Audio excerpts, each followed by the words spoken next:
And we are live. What's up, guys? We have a special guest, Roger Currie, on. Am I saying your name correctly? Yeah, Roger Currie. Yep. Okay, cool. AL, how do you go? AR, ARC. Yeah. Right? That's my short nickname. Most people call it ARC. Cool. And this has been a highly requested podcast. Okay, now we get it. Yeah, so this has been a highly requested podcast. This is the most likes a podcast has ever received before starting. So, like when I debuted the event, some people like the event when they get it. Usually we get like 20, 30 likes, 40 likes before a podcast goes live. And then after it goes, people like it, right? This one has received 400 likes before we even said one word. So that made me think that, either you have some really loyal fans or people want to see this. So I'm excited I would lean towards, as much as I would like to say people anticipate seeing this, I have loyal, because I posted it in my Patreon page, and I think a lot of guys came over and probably clicked like. Then I posted it I got a Facebook page that has like 500 more people in it. I think a lot of those guys came and clicked like. So, yeah, that's what it is. All right, I'll take it.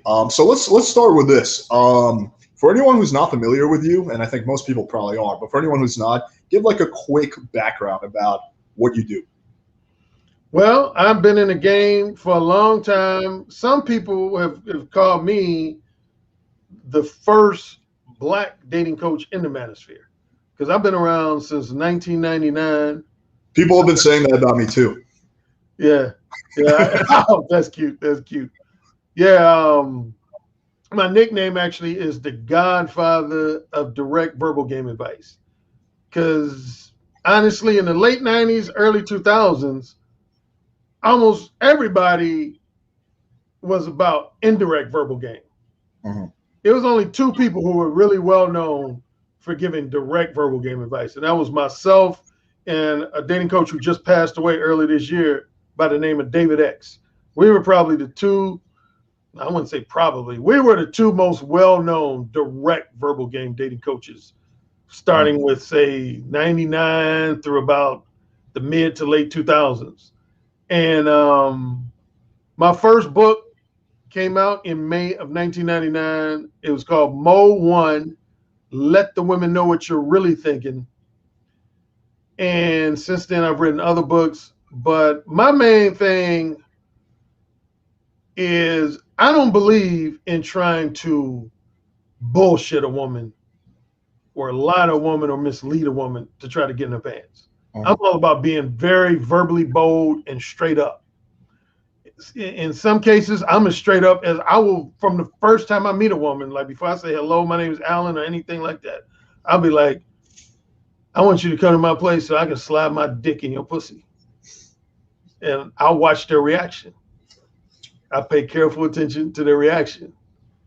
And a key point on that, I'm not going to elaborate, but just a quick point on that.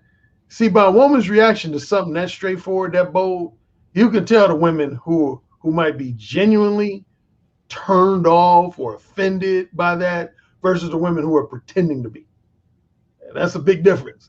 If there's one thing my clients know is that there's a big difference between a genuine negative reaction and a fake negative reaction. A lot of women out here give fake negative reactions to sexually provocative comments. Yeah, I've seen you talk about that. And yeah, I agree with that. It's like, oh, why did you say that? Versus, I'm not interested. Don't say that. Exactly. And so that's what, was my early claim to fame. What else? I did a blog talk radio show for 9 years. That was popular under the category of actually dating relationships advice. I had the #1 show on that platform. It's called Upfront and Straightforward with Roger Currie. And what was interesting about that podcast show, just like you're doing with me now, I used to interview a lot of other guys. Well, not just guys, but women too. I interviewed men and women, whether they were from the manosphere or just anybody who may have written a book that offers some type of dating relationship advice, and had a lot of interesting discussions. It was funny. I don't know if you've experienced this, but when you interview people, there's some people you think you're going to get along with that you end up not, And then on the flip side, there's some people you think you don't have a contentious discussion with that you end up, being cool with. Yeah. And I know exactly what you mean. Like, I had an interview with the porn star Sarah J, and that was like, one of the most popular people I've had on the channel. And I thought like me and her were just gonna like completely fucking like click. And it was like, I mean, she was cool. I liked her. I'd have her on again anytime, but we just did not have that like kind of vibe going. Nothing to do with her. It's just like, some people click, some people don't. So I know what you mean.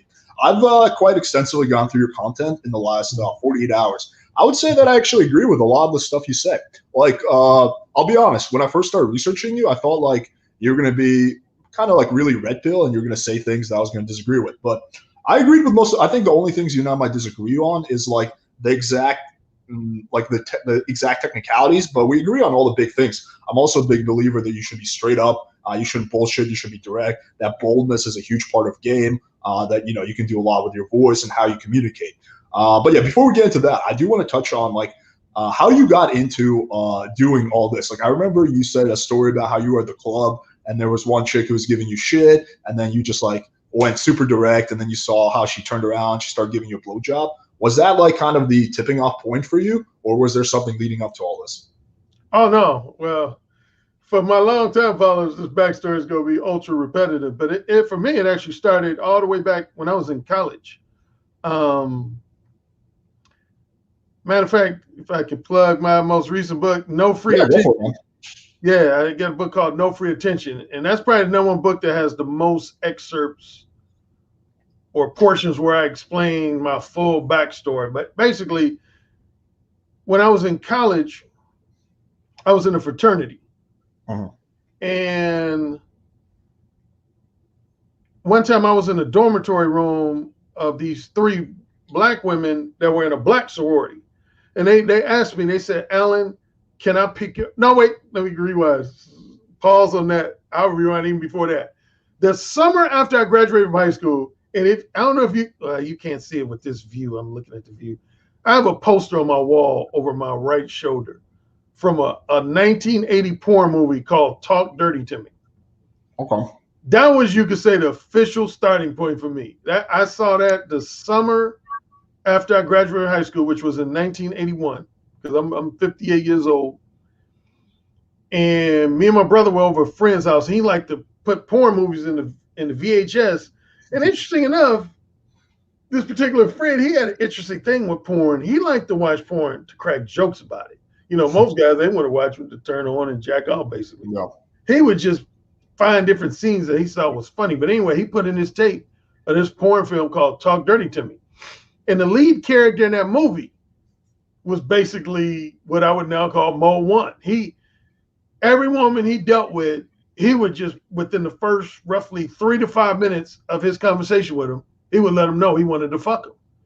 And at that time, that was mind-blowing for me, because I had never seen anybody in real life do that. And I had never even seen anybody in a movie do that. So I was sitting there like, wow. And my older brother at the time, it was funny.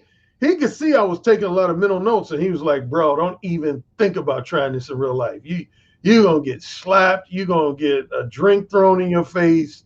He was basically like, don't even think about actually using this technique in real life.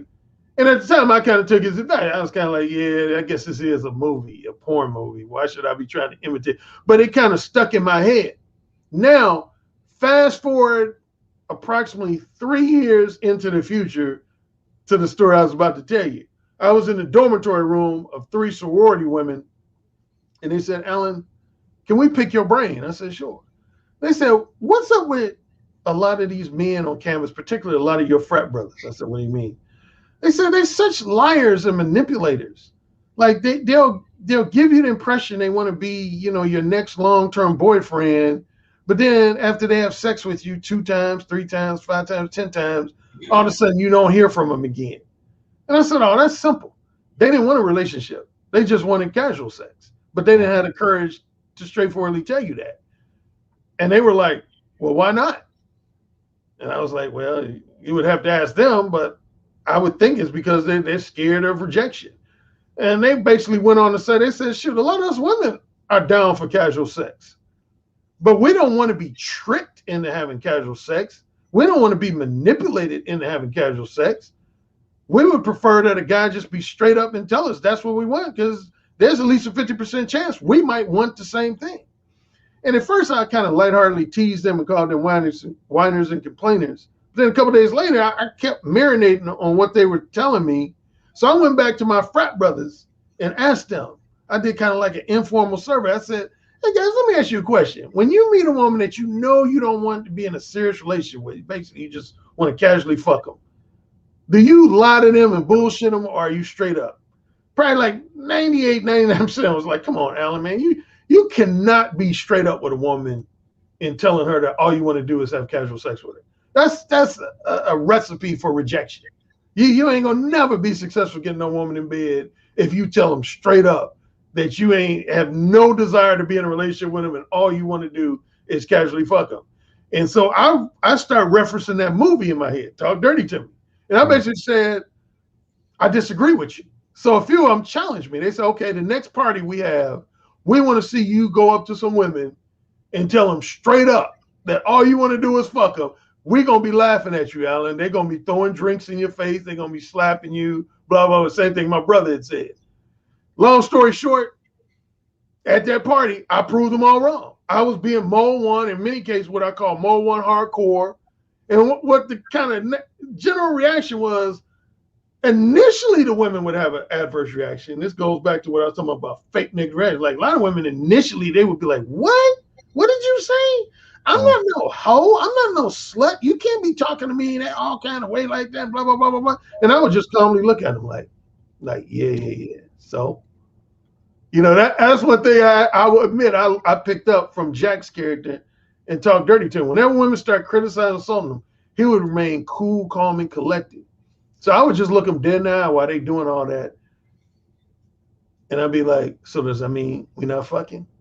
And then sure enough, what most of them did, they would kind of look around, because women are very paranoid about other women passing judgment on them. And then they would say, you nasty. You nasty. I like that. You're real nasty. Here's my number.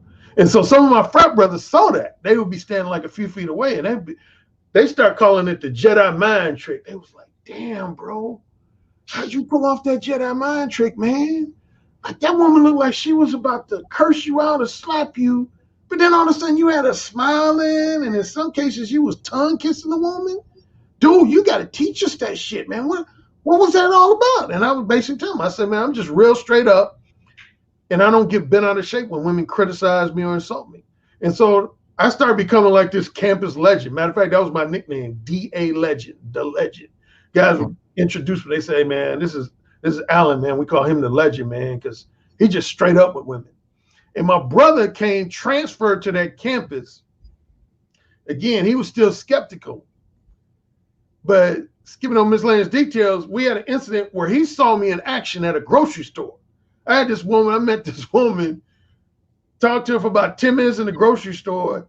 She first starts sucking my dick in the grocery store, literally in the aisle of this 24-hour grocery store. For real? Like this was at night, or this was like? It was at night. I was going to say that. It's like old grandmas walking around like, back in my day. Yeah, it wasn't in the middle of the day. It was a 24-hour. I know the store actually. It was Kroger's on 3rd Street in Bloomington, Indiana. I'll have to check out that Kroger's. Sounds like one hell of a grocery store. And it was about 1:30 in the morning. And so first, I was Mo one hardcore with her. She ended up sucking my dick. That's what she started. And then we got caught by a stock boy, and that threw her off. So she said, here's my keys. The stock boy starts jerking off. He's like, oh, don't stop on my account. Yeah, I tell guys, I say, man, that stock boy somewhere to this day still telling that story. Hey, man, there was this black guy, man, getting his cock sucked in the grocery store aisle, man. But she gave me the keys of her car. Now, I could have been a thief, you know. She just gave me the keys. She said, wait for me. I got a little bit more shopping to do. So I come and put my groceries that I got in my brother's car. And then I started heading to her car. He said, he basically like, you know, what you doing? I said, oh, man, I just had this woman sucking my dick. And he was like, yeah, right. I said, seriously, she get ready to come out the store and continue. Yeah, he's like, yeah, right. Sure enough, she comes out. She starts sucking my dick again. He's like about 2 or 3 parking spaces to my right, and he's over there like basically like in disbelief. Anyway, long story short, that was the night when he first suggested I put it down on paper. It was some years before I did, but that was in June of '86. Man, you talking about what? Before I was even born. That was 35. Before when I was just a piece of sperm in my dad's. Yeah, man. So basically, to kind of sum it up, you had a series of life experiences that made you realize that going more direct. And what you're talking about, you know, is radical honesty, basically, like just a lot of radical honesty. Like, have you heard people mention that to you? Like, you're basically doing I've interviewed Brad Blanton, the author of Radical Honesty, on my Blog Talk Radio show. Okay, cool. You know who else does that? Are you familiar with a guy called Chris Wilde? Never heard of him. He's a pickup guy based out of Greece or Europe, but he's a buddy of mine, and he's also a huge proponent of radical honesty. So a lot of the stuff you're explaining is he does basically that. He goes up to women and is radically honest. And I think there's definitely a lot of power in doing that because at the very least you're different than 99% of guys. But let me ask you this question. So, and I'm sure you've gotten this question before many times. How do you do mode 1 hardcore while at the same time not coming off as socially uncalibrated as a creep? So to kind of expand on that, let's say you and I are walking down the street and we see a really big titty Latina, right? And like, you know, what goes through our mind? Like, oh shit, those tits would look really good, you know, fucking in bed, right? And so if we're being truly 100% radical honest or whatever, we would go up to her and say, hey, you have really nice tits. They really stand out and I want to fuck you, right? That's extreme radical honesty. The other end of the spectrum is so we go up to her and we try to be super friendly. So you and I agree that it's better to be on this end of the spectrum. We're more on the straightforward side. But how do you, like, because if we go up to her and we say, hey, you have really nice tits, I want to fuck you, like, we're not necessarily going to get slapped in the face, but she's going to be like, you know, whatever. So how do you do what you do while still being socially calibrated to the situation? Well, that's where my coaching comes in. One of the things when I haven't done this in a while because of the pandemic, but before the pandemic, I did a lot of one-on-one, face-to-face coaching, and the lesser form of coaching would be Skype coaching. But essentially, definitely my one-on-one, face-to-face coaching, I spend a lot of time teaching men how to read. Like, if anybody owns my book, Who Said Again, I have a whole chapter dedicated to reading women's body language, because basically that's the ultimate difference in a nutshell. I tell guys all the time, like, I have 3 variations of Mode 1, which is Mode 1 Hardcore, Standard Mode 1, and Mode 1.5, right? Now, Mode 1 Hardcore, with that version, I always emphasize guys, like, to the point of ad nauseum.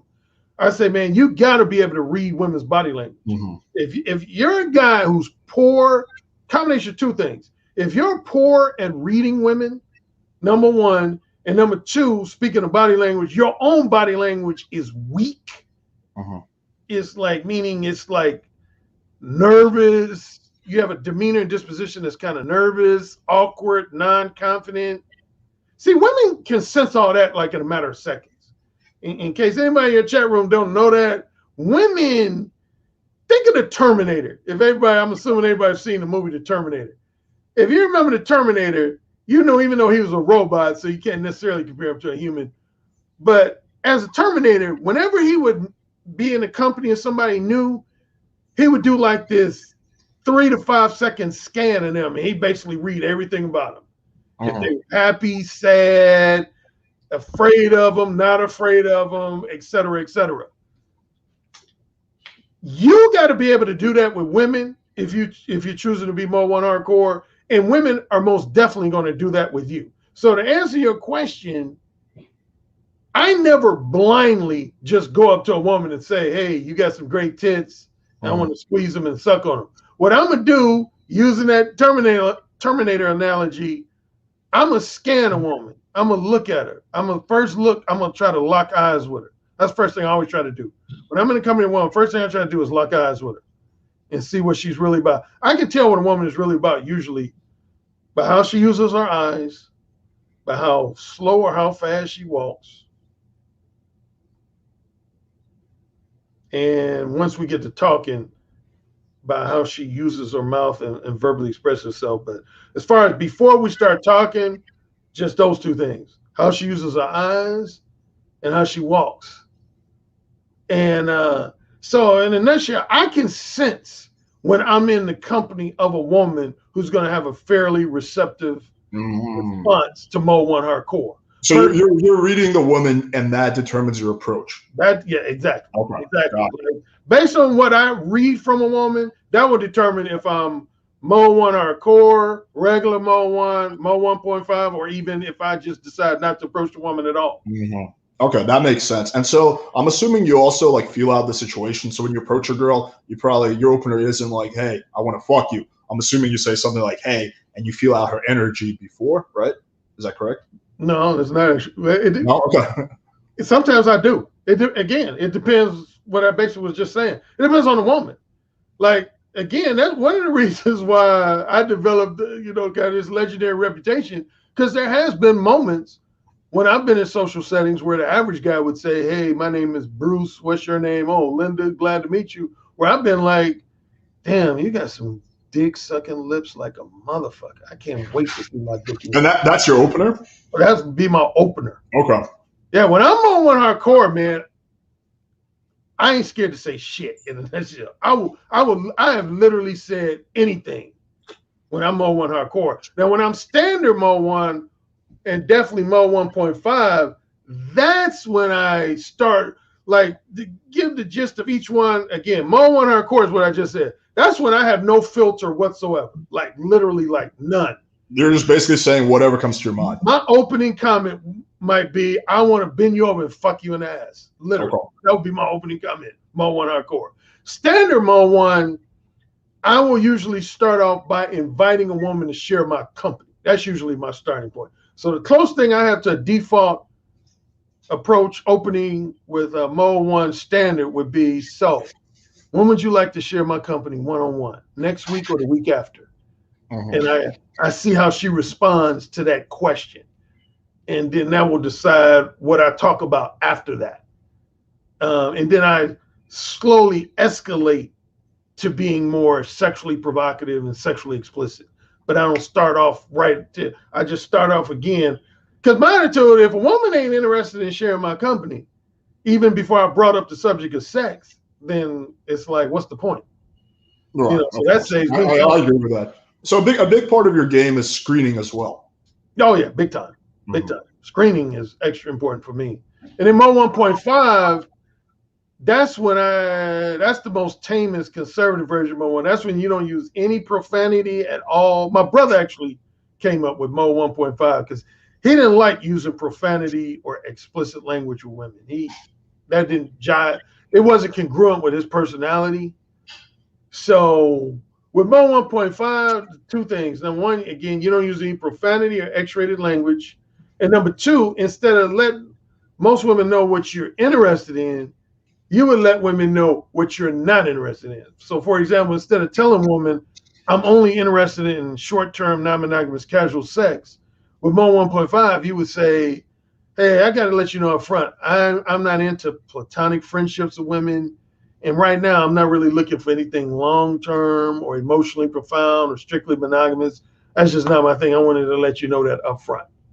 So what determines which mode you're going to go? Is it the girl's vibe? Is it how you're feeling at the time? What's like the determining factors? Oh, definitely the woman's vibe. Mo One Hardcore, again, I usually choose that version when, number one, after I've read a woman's body language, I can tell she's a kinky, uninhibited woman. Yeah. And that happens. Guys can only develop that type of body language reading skill when you've interacted with like hundreds, if not thousands of women.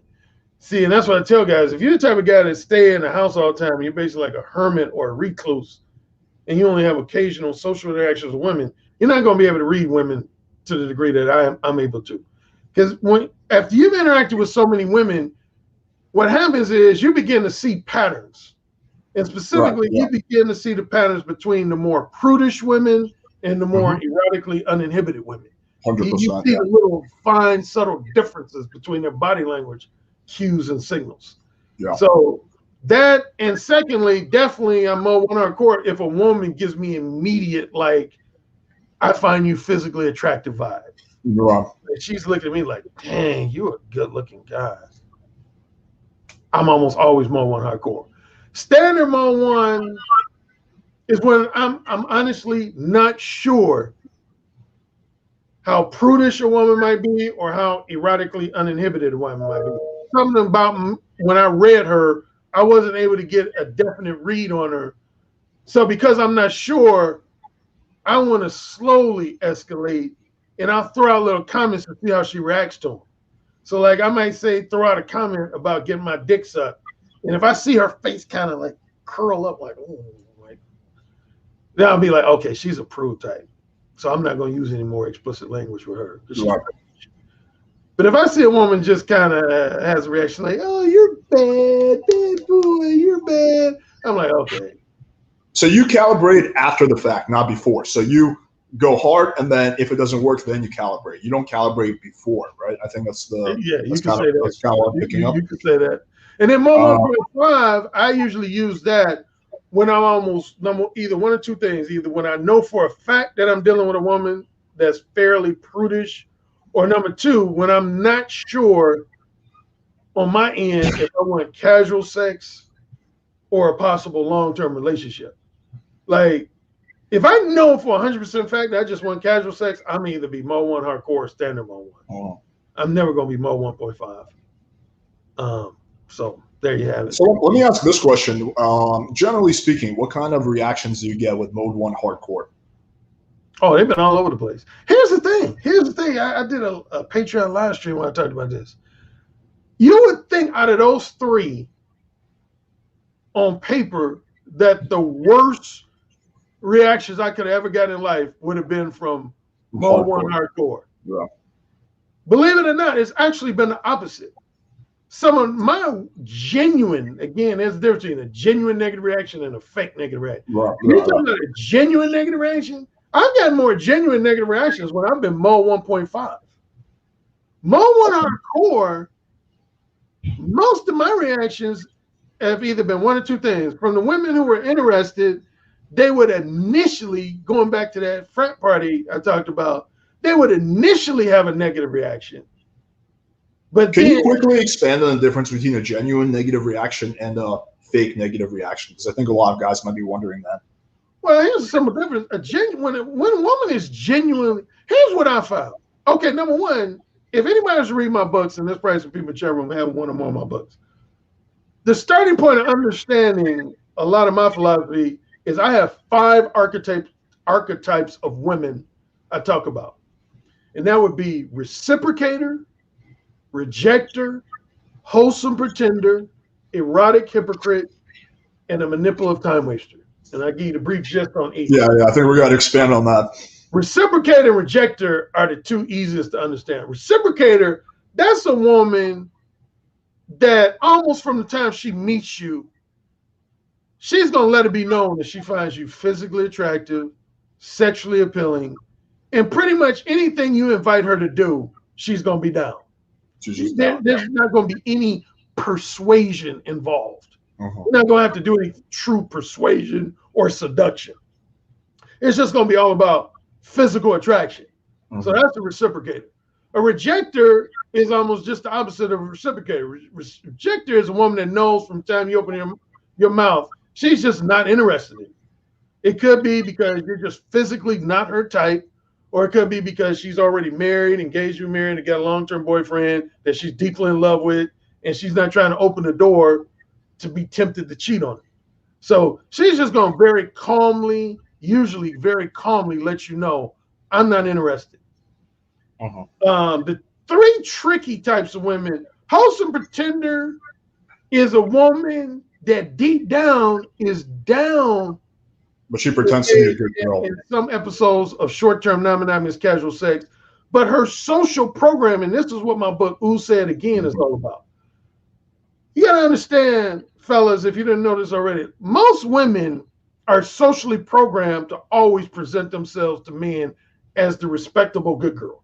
Because their mothers and fathers tell them that's the only way they're going to secure a husband. I think it really depends on the culture, too. Like in Asia, that's going to be like 95% of chicks because there the slut-shaming culture is so severe. If you go to like Finland or Norway or Sweden, where there's practically no slut shaming, there's going to be a lot less. So I think it also heavily depends on what kind of girls you're going for.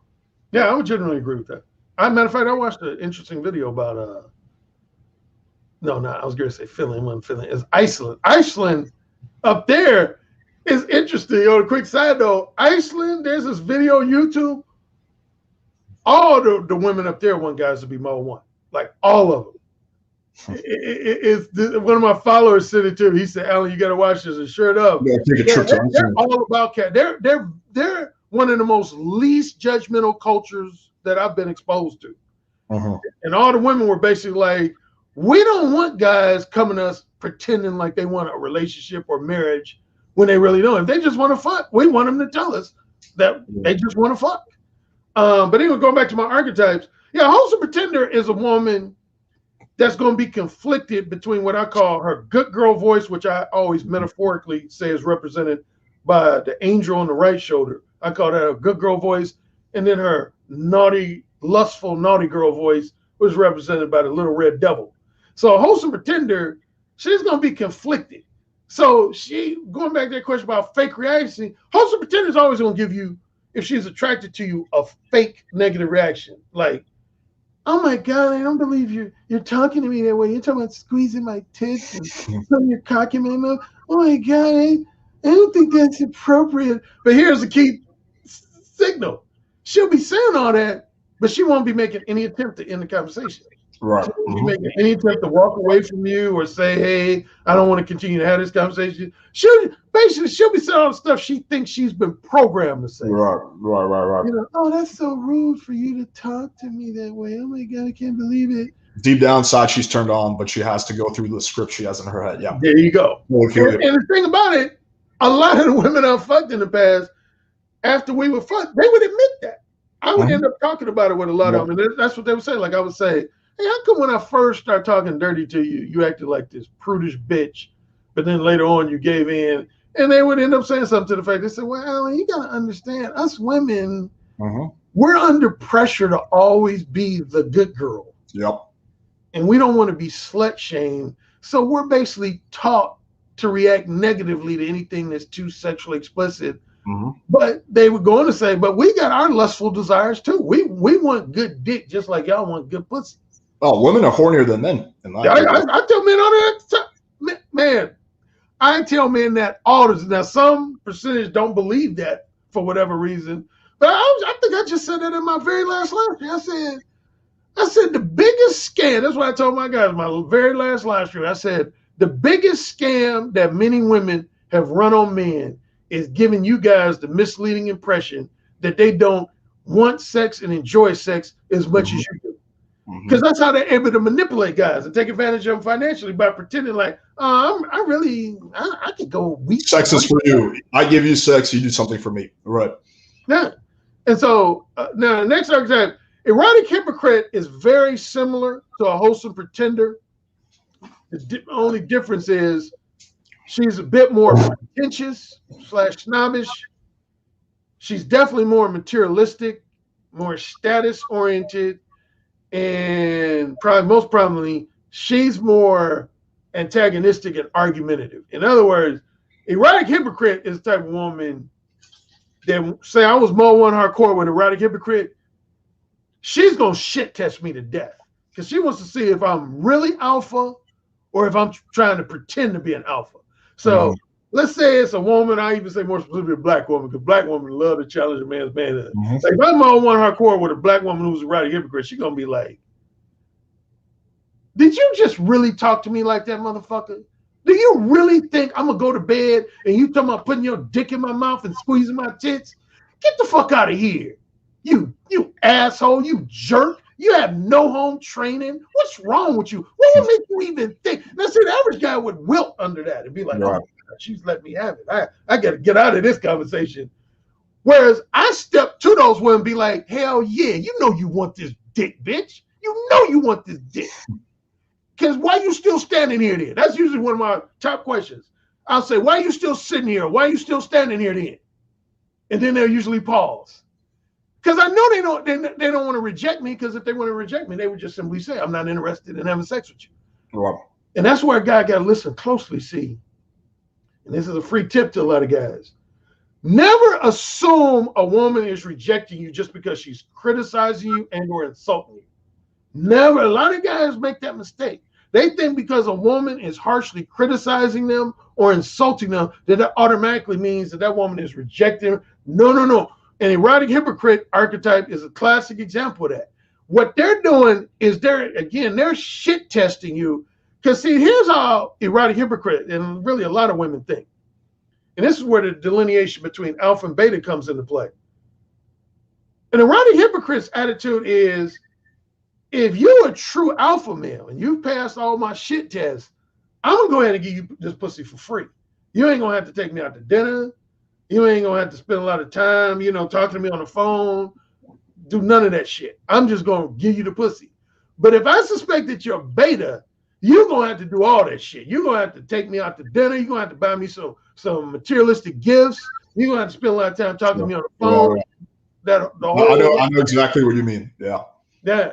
And then the final is, and see, this one is really tricky too, is what I call the manipulative time waster. And see, this is where a lot of men fall prey to a manipulative time waster. A manipulative time waster is a woman that will do everything possible to make you think and believe that she's on the verge of being a reciprocator. She'll be very friendly, very, even in many cases, flirtatious. But the bad news is she has absolutely no plans on ever sleeping with you, ever. Mm-hmm. And she just wants to take advantage of, gain access to your non-sexual time, attention, and companionship, and gain access to your financial resources and material possessions. Or she just wants validation. Yeah, and so she's going to end up causing you to waste a lot of time, a lot of money without you ever getting any pussy. And quick side note, like I had a guy in New York when I spoke in Manhattan in 2013. I had these guys giving Mo one testimonials. And the one that stood out was this guy named Jesse. He started off with, you could say, the bad news for a lot of guys. He said, I'm gonna be honest. He said, before I discovered Alan, he said I was pretty much always mode 2. And he said, when I switched to mode 1, I can't say I got my percentage of lays went up. It didn't go down, but it went up. He said it's about the same. I think he said his average was 3 out of every 10 women he met, he usually got in bed. That's a really good ratio, to be honest. Yeah, that's what I told you. That's actually a good ratio. But he said when he was indirect, he usually scored 3 out of 10. And he said after he started being mode 1, he got 3 out of 10 women in bed. So he said in terms of increasing his percentage of ladies, he said he didn't feel like mode 1 benefited him. But then where he highlighted the benefit, he said, but here's the difference, fellas. He said, when I was mode 2, when it came to those 7 women that I didn't end up having sex with, I wasted a whole bunch of time with most of those women. Right. I spent a lot of money on most of those women. He said, whereas with mode 1, those 7 women that I didn't sleep with, I found that out within the first 5 minutes of the conversation. I knew I wasn't going to sleep with them. He said, so I didn't waste time going out to dinner with them, talking on the phone with them, none of that shit. So he said, mode 1 has saved me a lot of time and money with the manipulative time wasters. Now, let me ask you this question. Do you believe it's possible to turn around the manipulative time waster to have sex with? So it's just a dead end, right? Dead end. I get asked that question all the time. And I always tell guys, no. Yeah, I for the most part, I agree with that. Okay, interesting. And so going back to my initial question about the type of reactions you had, you said you get one of 2 reactions. So you said one of them is the fake outrage or whatever. What's the second one? Oh, just a calm rejection. With Mo 1 Hardcore, yeah, you asked me the question, what kind of reactions you get from Mo 1 Hardcore? Mo 1 Hardcore, yeah, I either get the fake reactions. Again, going back to the archetype of the rejector, rarely is a rejector gets theatrical with you. Maybe like 1 to 2% of the time they might.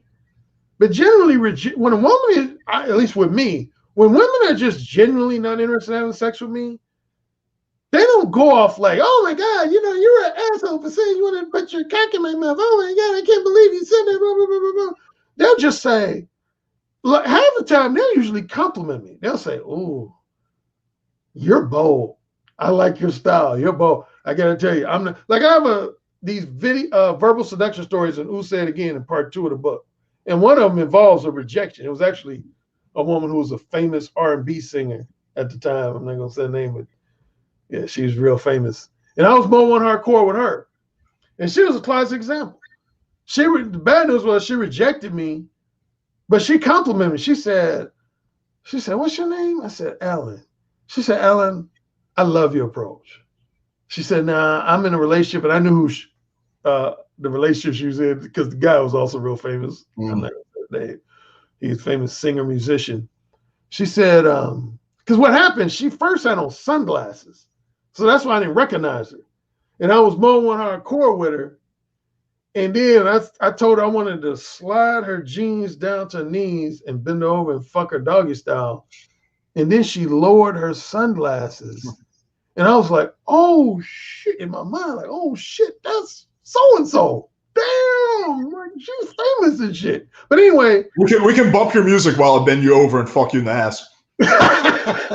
And but yeah, she was an example of a woman who rejected me from being more one hardcore. But this is what she said. She said, "Alan, your approach is very refreshing." She said, "You have no idea how many men approach me and use these corny, disingenuous," she called them pickup lines. She said pickup lines, where basically she said, "I know they want to fuck me, but they'll be taking forever to get to the point." And I've had a lot of women say this, and this is why I love my one, because a lot of women are frustrated by guys who are real beat around the bush. They're like, "I know this guy want to fuck me. I don't want to hear him going through his routine, his pre-rehearsed routine, talking about this bullshit." So she said, "Alan, in that respect," now the one criticism she said, "Now, Alan, if you were looking for you gotta pull my hair while you fuck me." She said, "Now, if you're looking for your next long-term girlfriend or future wife, I don't know if I would use this hardcore approach you're using." But she said, for casual sex, she said, your approach is perfect. She said, "Trust me on that. Your approach is perfect." And then she went on her way. Let me ask you this. Go ahead. Yeah, so I don't get many theatrical negative reactions when I'm on one hardcore. Women either give me, I'd say one of 3 reactions, actually. I'd say either reciprocation in a few cases. In most cases, the fake negative reaction. Then they, shortly after that, they give in, or they give me just a calm, straightforward rejection. Let me ask you this question. How often do you get a calm, straightforward yes, where the girl, she doesn't give you the fake rejection, she's like, "Wow, that sounds really fucking good"? Like, what percentage of the time would you say that happens? I'd say probably like 4 or 5% of the time. Okay, fair enough. So to kind of address the elephant in the room, I think that if you're the average guy and you're listening to this, your initial reaction is like, "Whoa, this is crazy," and it's to dismiss what you're saying, right? And that would probably have been my reaction if it wasn't for one thing. So when I was getting into game, way back when, like when I was 22, I did something called Demonic Confidence Challenge. Are you familiar with that? Never heard of it. Demonic Confidence Challenge is for, guys who are socially awkward, who have, black balls to do shit. It starts off like it's 21 days. The first day is you go up to a girl and you say, "Hi, what time is it?" And then it makes you do progressively more difficult things. Day 10 is like asking girls for dates, right? And day 18 or 19 is going up to girls and saying, "Excuse me, would you like to have sex with me?" Right? So basically, to some extent what you're explaining. And so my initial reaction, when I got to day 19 was like, I'm going to get slapped in the face. I'm going to have coffee thrown at me like, wow, like I got to be prepared for some shit. Dude, I never could have expected what happened. None of that happened. I got mostly exactly what you're describing, where girls were like, "Wow, wow, that's very direct. I'm sorry, I have a boyfriend. I can't." And I had one chick who straight up looked at me in the eye, and she looked me up and down, and she's like, "I really would if I didn't have a flight to catch in like an hour and a half." And then I don't know why this happened, but we started making out a few minutes later, like right in the middle of the street. So like my experiences to some extent confirm what you're saying. Is you would think that you would get like the crazy reactions. I think that's our default, social programmed expectation. But in reality, that doesn't really happen the majority of the time. But I do think there are some keys to what you're describing, and I want you to tell me if I'm correct or not. So I think a big component to having, the kind of outcomes you do is one, what you mentioned is being able to read the situation, read the girl's body language, right? Mhm. But I think the second one is also the way your nonverbal communication when you go up to these girls. I think that if you're like kind of like doing it from the side in a pussy way, like yelling like, hey, do you want to have sex with me? You're going to get way worse reactions than if you go up to a girl, excuse me, hi, do you want to have sex with me? I think that's a big component. It's almost arguably maybe the biggest component. I talk about that all the time. See, again, that's where my coaching comes into play, because here's what guys need to understand. I've ran across a few guys over the last 20 plus years who think just being sexually explicit with a woman, period, will cause a woman to perceive you as creepy. That's bullshit. And I agree with that. I can't mention her name, but one of your former guests even confirmed that in an interview I had with her. That's not what being X-rated is not what makes you creepy. It's what makes you creepy is when your demeanor and disposition is not congruent with your verbal boldness and your sexual 100% agree. Like you were just saying, Alex, like if you go up to a woman and you had this demeanor that's somewhat timid, non-confident, awkward, like, hey, excuse me, my name is Henry, and I was just wondering, I don't know. Your voice cracks, you want to? A woman's gonna be calling the police. She's gonna be like 911, because it ain't because you said something sexually explicit, because your demeanor is not congruent with what you're saying. Whenever I tell guys, here's a simple thing: when you the bolder you say something to the woman in a more sexually explicit, you have to have this cocky, for lack of a more appropriate term, you gotta have like a cocky, really alpha demeanor. Like, yeah, I want to fuck you. Right. I want to slide my dick all in between those tits. Your underlying attitude has to be like, almost like, I dare you to reject me. I dare you to have a negative reaction to what I'm saying. You deep down, you want me to fuck you. You do. I don't necessarily say that, but that's always my underlying attitude when I'm talking to a woman. Like, I'm like, you want me to fuck you. And I challenge them, and they either go one way or the other. See, that's the ultimate goal. Everything I do is I want to push a woman to either full reciprocation or a quick, calm, straightforward rejection. One or the other. You're going polarizing, basically. Yeah.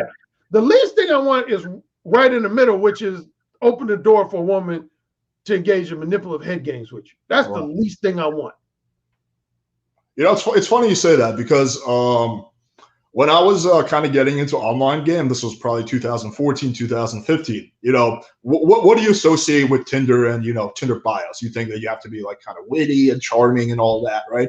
But you would think that if you say something in your bio that's very sexual, girls are going to get turned off and you won't get any matches. That's like the common belief, and that's what I assumed going into it. But there was a guy who advocated having a 50 Shades of Grey style bio, where you just go very direct. It's like, imagine this scenario. You come over to my house and I bang you over and I slap your ass and I pull your hair. It's a little bit like better written than that, but it's like very, very 50 Shades of Grey, like extremely hardcore, right? And you would think that that wouldn't work. In reality, what happens when you do that is exactly what you're describing.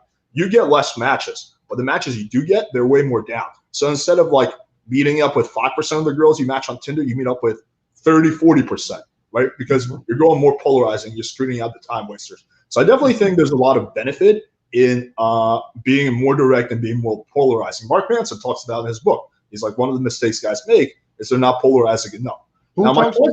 Mark Manson. Okay. So I guess my question to you is, if you're a guy who's kind of new to all this, maybe they're like, this is like the first time they've heard about your ideas. How does a guy find the style? Like, how does he personally determine whether he should go mode 1 hardcore, mode 1.5? Like what would be like the approach a guy should take?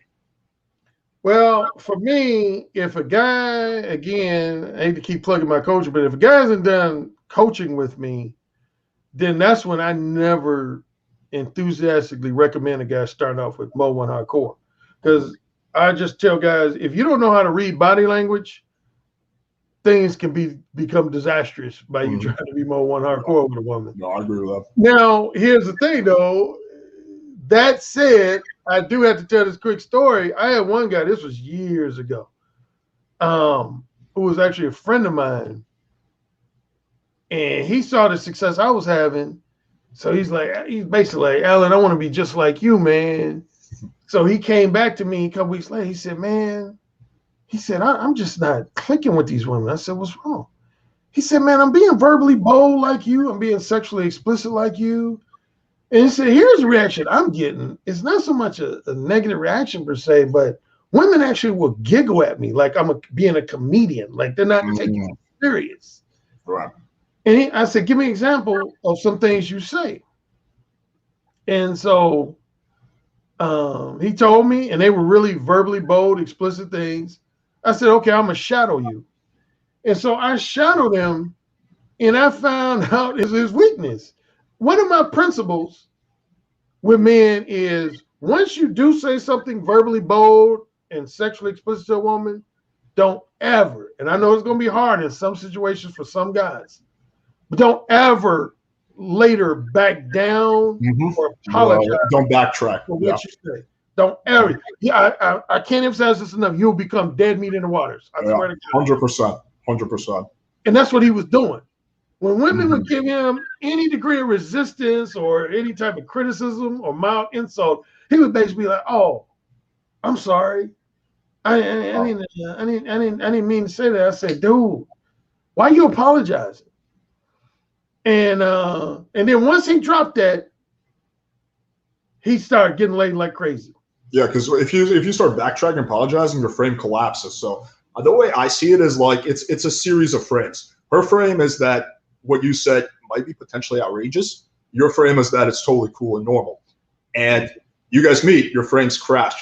You back down, her frame rolls over yours. You stand your ground, vast majority of the time, your frame comes out on top, right? Because, frankly speaking, most people have weak frames, right? That's just like human nature, unless you're like doing what we do.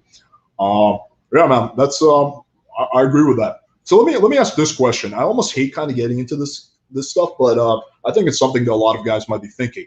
How much do you think you being black has to do with it? And what I mean is because I feel like, if you're like a confident black guy, if you're like a charming black guy, especially older, women expect you to be kind of like more like, ballsy, right? Versus if you're like, say, an Asian guy, right? Women expect you to be more timid. So how much do you think like race factors into this approach working well for you? I don't think it factors much at all, but in defense of that question, I've gotten asked that question a lot. Here's what's amusing to me is the different reactions I get from black guys and non-black guys. For example, a lot of black men who have not yet, become a believer of Mo One, their assumption will be, well, I bet this only works on white women and non-black women. But I bet you any money it doesn't work on black women. And then white guys and other non-black guys will say just the opposite. They'll be like, I bet this only works on black chicks, doesn't work on but I bet this don't work on. And I've been in, not to toot my horn, but I've been in bed with literally every race, damn near pretty much every race of woman on earth. I've had my share of black women, particularly if you're talking about for casual sex. I've had black women in my bed. I've had white women in my bed. I've had Asian women in my bed. I've had Middle Eastern women in my bed. I've had Hispanic. I used to live with a Hispanic woman. It's like the UN in your bedroom. Yeah. So I know there's some subtle differences between the races. But now as far as how men are perceived, that's interesting because I'm thinking about this interview I did with Blog Talk Radio. There was this older guy from Connecticut. I don't want to get into all the details of the story, but he was an older guy who started this group for divorcees, and he ended up. It's funny how you can start something small and it can grow big. He started as just something he wanted to hook up with other divorcees, both male and female, to play card games and stuff. 6 years later, before the 6 years, he turned it into basically a matchmaking service. and he ended up selling it for like $10 million. I was like, wow. And so anyway, during our discussion, somehow we got on the subject of race, and he said he had this survey he gave to both his males in his group and his women in his group about what are your preconceived notions of the opposite sex based on their race. Like, who do you think is desirable? Who do you think is undesirable? It was interesting results. And some of it ties in with one you said about Asian men. I'll start with the men. That because he had all races, pretty much all races in his group.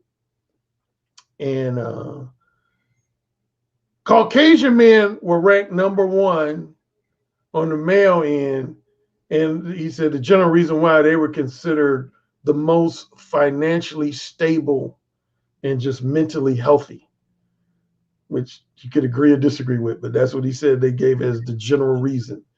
The least desirable man was Asian men. Oh, really? Not Indian? I would think it would be Indian. It wasn't. Oh, Indian was next to last. Okay. That's funny you mentioned Indian. Indian, they got a real bad rap, at least in his group. Yeah. And for Indian guys in the chat room, I'm not trying to offend you. I'm just telling you what was on this. Yeah, my business partner is Indian, and so I know all about the struggle of the Indian guys. Because we actually at Playing with Fire, we have a disproportionate large amount of Indian clients. Because my business partner is Indian, right? So it's interesting. Like the perception. I think the real problem, it's not so much the perception women have, it's that the Indian guys think like that the women are going to dislike them because they're Indian, and they go into it with like their hand tied behind their back. Like they already lost the battle before they even start. So I think that's really, but anyway, that's me going on a side tangent. Yeah. Now one thing I want to point out that he did acknowledge, and I assumed it even before he acknowledged it. He said that most of the people who were ranking people by race, they hadn't really had extensive social interactions with these people that they were evaluating with. Mm-hmm. So a lot of their, you could say, stereotypes and assumptions were based on media image, what they saw people on TV and that type of thing. But Indian men, their number one stereotype was that they were very verbally and even in many cases physically abusive and just very controlling. Like, really? I wouldn't expect that. I would think it would be like small dicks or something like that. No, that was the Asian men. That's what he said about the perception was for Asian. The perception for Asian men was that they were very timid, passive, and sexually they had small dicks. And when he said that, I just was like, man, I feel sorry that they have that stereotype. That's kind of fucked up that they do, because I have quite a few Asian clients. Yeah, black guys, I think we were second on the scale. We were right under white guys. Women, it was black women, sad to say, black women were at the bottom. Yeah. Black women were considered by the men to be very disrespectful, too loud, too masculine, and too argumentative. And on the top was Asian women. They were considered to be extremely feminine and combination of extremely feminine and extremely submissive. For me, it's Latinas are at the very top. I'm a big fan of Latina women. But yeah, that's like a whole different thing. Okay. You're in Miami though, right? No, I'm in the right place for that. Yeah. What city are you based out of? You said what? What city are you based out of? I'm in the Chicago area. Okay, cool. Okay, so the next thing I want to get. Sorry, go ahead. I used to live in Los Angeles though for about 6.5 years. Yeah, me as well. I lived there for about 6 years. It's a cool place. But yeah, so the next thing I want to get into, slightly different categories, erotic voice seduction. So you talk about that a little bit. Can you expand on what that is and how you do it? Oh, I mean, yeah, there's a lot of things I would say I'm known for. We've already talked about just being verbally bold, straightforwardly honest. But I would say next to that, that's kind of my number one claim to fame, so to speak, is my verbal seduction skills. I do my research, man. I do research on my guests. Yeah. Matter of fact, the number one thing that gives me credibility in that area, among other things, is there was like at least a 6-year period. I talk about this in Who Said Again, my book Who Said Again. I was basically like a phone sex gigolo. And I had hundreds of women paying me, not just engaging in phone sex with, but paying me money, sometimes as much as $150 for a conversation, a phone sex conversation. But yeah, some of it I picked up from the movie. That I would say that was the starting point. That movie again, Talk Dirty to Me. The lead character. We always talk about the negative effects porn has on men. Sounds like porn has been really good to you. Oh, it's funny you say that. I will say without hesitation, I owe a large portion of my career as a book author and dating coach to seeing that movie Talk Dirty to Me and the sequel Talk Dirty to Me Part 2. I would venture to say 95, 99% chance. If I'd never seen those two movies, I probably wouldn't be a dating coach right now. Bro, you got produced Talk Dirty to Me. I wouldn't have the experiences that I did, and it's those experiences that led me to becoming, because that changed my whole paradigm. That was the first thing that you could say changed my paradigm about women.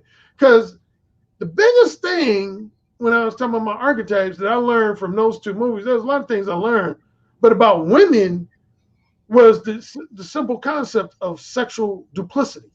That most women, see, a lot of guys don't realize how sexually duplicitous the average woman is. Like, here's when you can tell a guy has no concept of sexual duplicity. Is he thinks there's some women that are total good girls and some women who are total sluts, and no shades of gray in the middle. Well, very true, very true. If you're a guy in the chat room, you listen to this right now, and you look at women that way, that the white material and the sluts. Those are the only two categories. Very common amongst clients. And that's over half the reason why I wrote my book called Who Said Again. It's called Who Said Again: Mastering the Fine Art of Verbal Seduction and Oral, AURAL sex, basically auditory. But that's what that's about, is that most women, they have both. You heard me talk about earlier when I was talking about the angel and the little devil. Most women have a good girl side and they have a naughty girl side. And that's where seduction comes in. Seduction, in overly simplistic terms, is about talking to a woman and using your persuasive charm to persuade her to listen to the naughty girl voice instead of the good girl voice. Right. And but yeah, man, I just dude, it's funny because a lot of the stuff you're saying I very much agree with. Like we're I think so far I've agreed with pretty much everything you said. Like yeah, and I want to touch on what you said about seduction is getting her to listen to the naughty voice. So I think a lot of guys have this misconception that game and seduction, you can get a girl, if your game is good enough, who is totally not interested to have sex with you. That's not going to happen. You can get a girl who has a voice who's interested, but she has another voice that's telling her no. But there's got to be that level of interest underneath it all. And you're helping get that out. But if there's no interest, you're not going to convince her to fuck you. That's just not going to happen the vast majority of the time. So I think that's important to touch on that. Yeah, Alex, you just earned 50 points of respect from Alan Roger Currie by just saying that alone.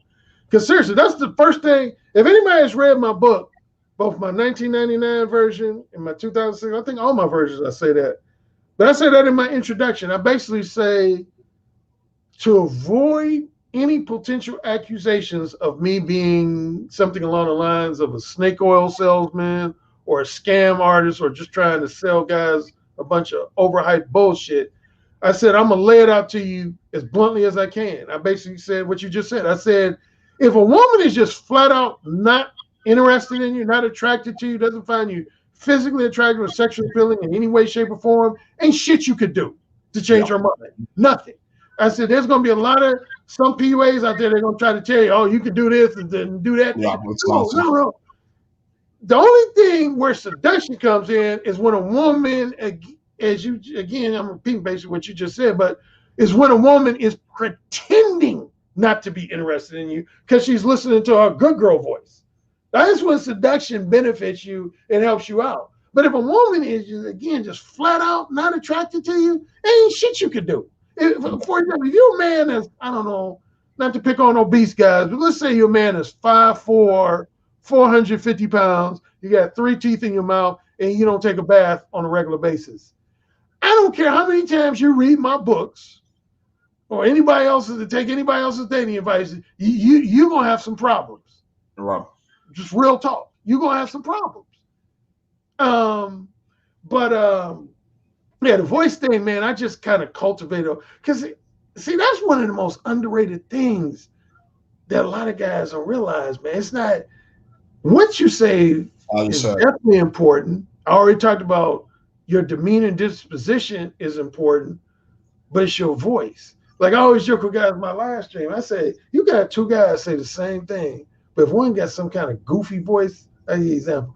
One guy go up to a woman and say, "Hey, Cindy, like I saw you at that party the other day. You were looking really pretty, and like, can I put my cock in your mouth? Like, really? Can I put my cock in your mouth and like come all in your mouth, or just near your mouth?" Let's have another guy pretty much say the same thing, different voice. "Hey, what's up, Cindy? I saw you at that party the other day. You was looking real sexy. Yeah, I was like, ooh, Cindy's looking sexy. You know, someday soon, I just want to slide my dick in those juicy lips of yours and just fuck your mouth and come all in your mouth. Say, ooh." And she says, ooh, and then I get going. And so, yeah, women react to voices, man. Here's the thing about women different from men. In general, both men and women are both visual and auditory, but men on average, exceptions aside, on average are far more visual than they are auditory, but women are just as auditory as they are visual. Mm-hmm. And so they pay attention to how things sound. That's why I remember, like, Eddie Murphy, famous movie star and comedian, said one time, he said, somebody's asking him about getting a lot of pussy. He said, yeah, this was years ago. He said, yeah, I got my share of groupies. I get my share of pussy. But he said, man, singers and musicians get all the pussy. And the interview said, oh, really? He said, oh, yeah, singers and musicians. And he basically went on to make the point I just made. He said a lot of it because he said women, they love what they hear. And he said, so if a guy got a good singing voice or if he plays a certain instrument that's pleasant to their ears, they almost automatically gonna want to give him some pussy. Yeah. What advice would you give to a guy who's like, you know what, like guys watching this, because what you're saying totally makes sense. How would you recommend for guys to cultivate that voice? Like, how do you get them? How would the average guy who, you know, maybe he's not terrible with women, but he's not great either, make his voice, you know, more seductive? Believe it or not, guys, I have all my clients journal a lot of stuff. I tell them to get a small, medium-sized notebook, a journal, and journal. Here's what a lot of guys will be surprised to find out. There's a lot of things psychologically that have a direct or at least indirect effect on your vocal quality. For example, the more afraid you are of being rejected by a woman, it's going to potentially affect your voice. Yeah, very true. Or egotistical insecurities you have. It's going to have a negative effect on your voice. If you've had some bad experiences with women in the past that you can't let go of, it's going to have an effect on your voice. So that's number one. I would tell guys to just journal and try to identify a lot of the fears, insecurities, misogynistic attitudes, invalid beliefs, and past bad experiences with women that they have, and I will help them overcome those things. Secondly, a more practical step is I tell guys, 19 out of every 20 guys have what I call a naturally seductive voice. It's a matter of allowing you to unleash it. So one tip I give guy, like I give one example. I spoke in Berlin, Germany in 2013. Some guys were talking to me after my speaking presentation, and they asked me the question you just asked me. And I said, okay, this is what you do. I said, get a digital recorder, play one or more of your favorite porno movies, and act like you're doing like with the sports guys, how they do play-by-play analysis. Just start talking about what you're seeing in a porno movie and record it.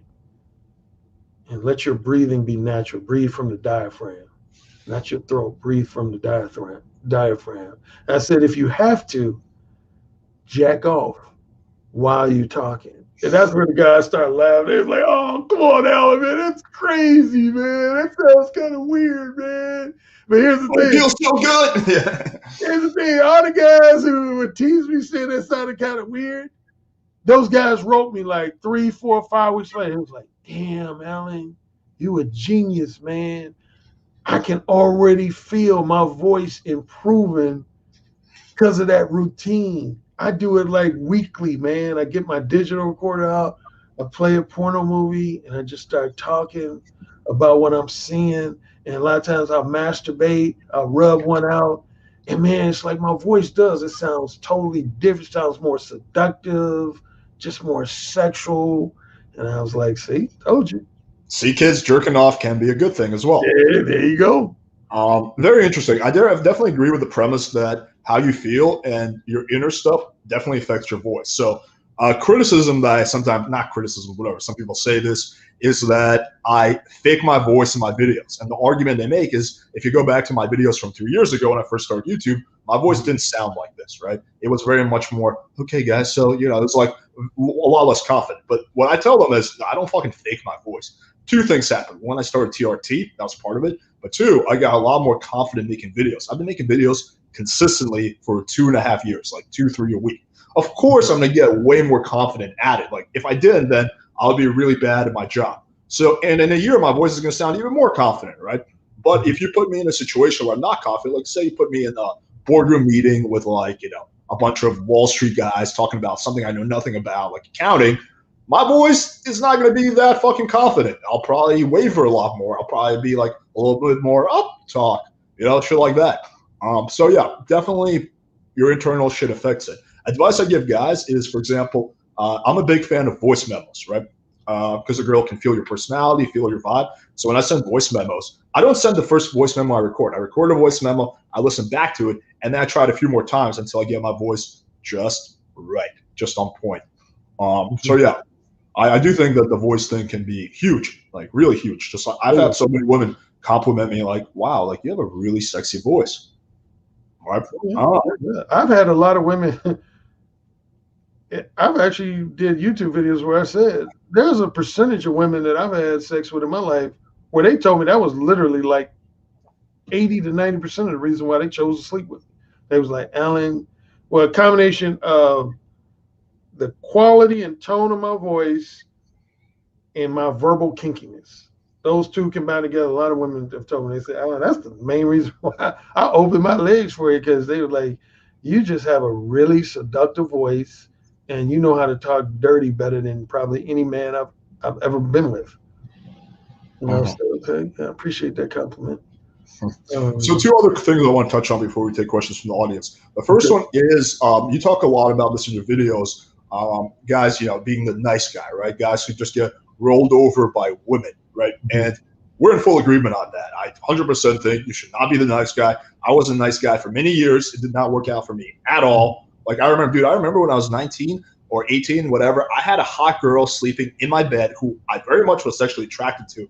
And I did not make a move because I thought it would be me being a dick, right? In reality, she wanted to get fucked. She lost respect for me when I didn't make a move, blah, blah, blah. We all know that now. So I guess my question is if a guy recognizes that he's in the nice guy category, how does he get out of it? How does he stop being the nice guy? Oh, shoot. I'd give a simple starting point. Re-listen to this video, this interview between Alex and I, because I've already talked about, here's going to be an oversimplification of what happens. Here's how the nice guy archetype happens. We talked about women have the good girl voice and the naughty girl voice. Where does that come from? Well, the good girl voice comes from usually her parents. It can be both a mother and father. If it's just one parent, usually the mother, because the mothers believe that their daughters are only going to be able to find husbands if they have a reputation of a good girl. It could also, if they go to church, that play into their social pride. So that's what creates that voice. Okay, you got that? So that's what creates the good girl voice. And then their own biological impulses, hormones, and whatever contribute to their lustful naughty girl voice. Now, if a woman wants her daughter to be a good girl, what's going to be the next step? If She's she going to has teach her a son to son, be a nice guy. she going to program her son to play into the good girl voice. Right. And that's in overly simplistic terms where the nice guy comes from. Most mothers, well, my mother did it. Most mothers do it.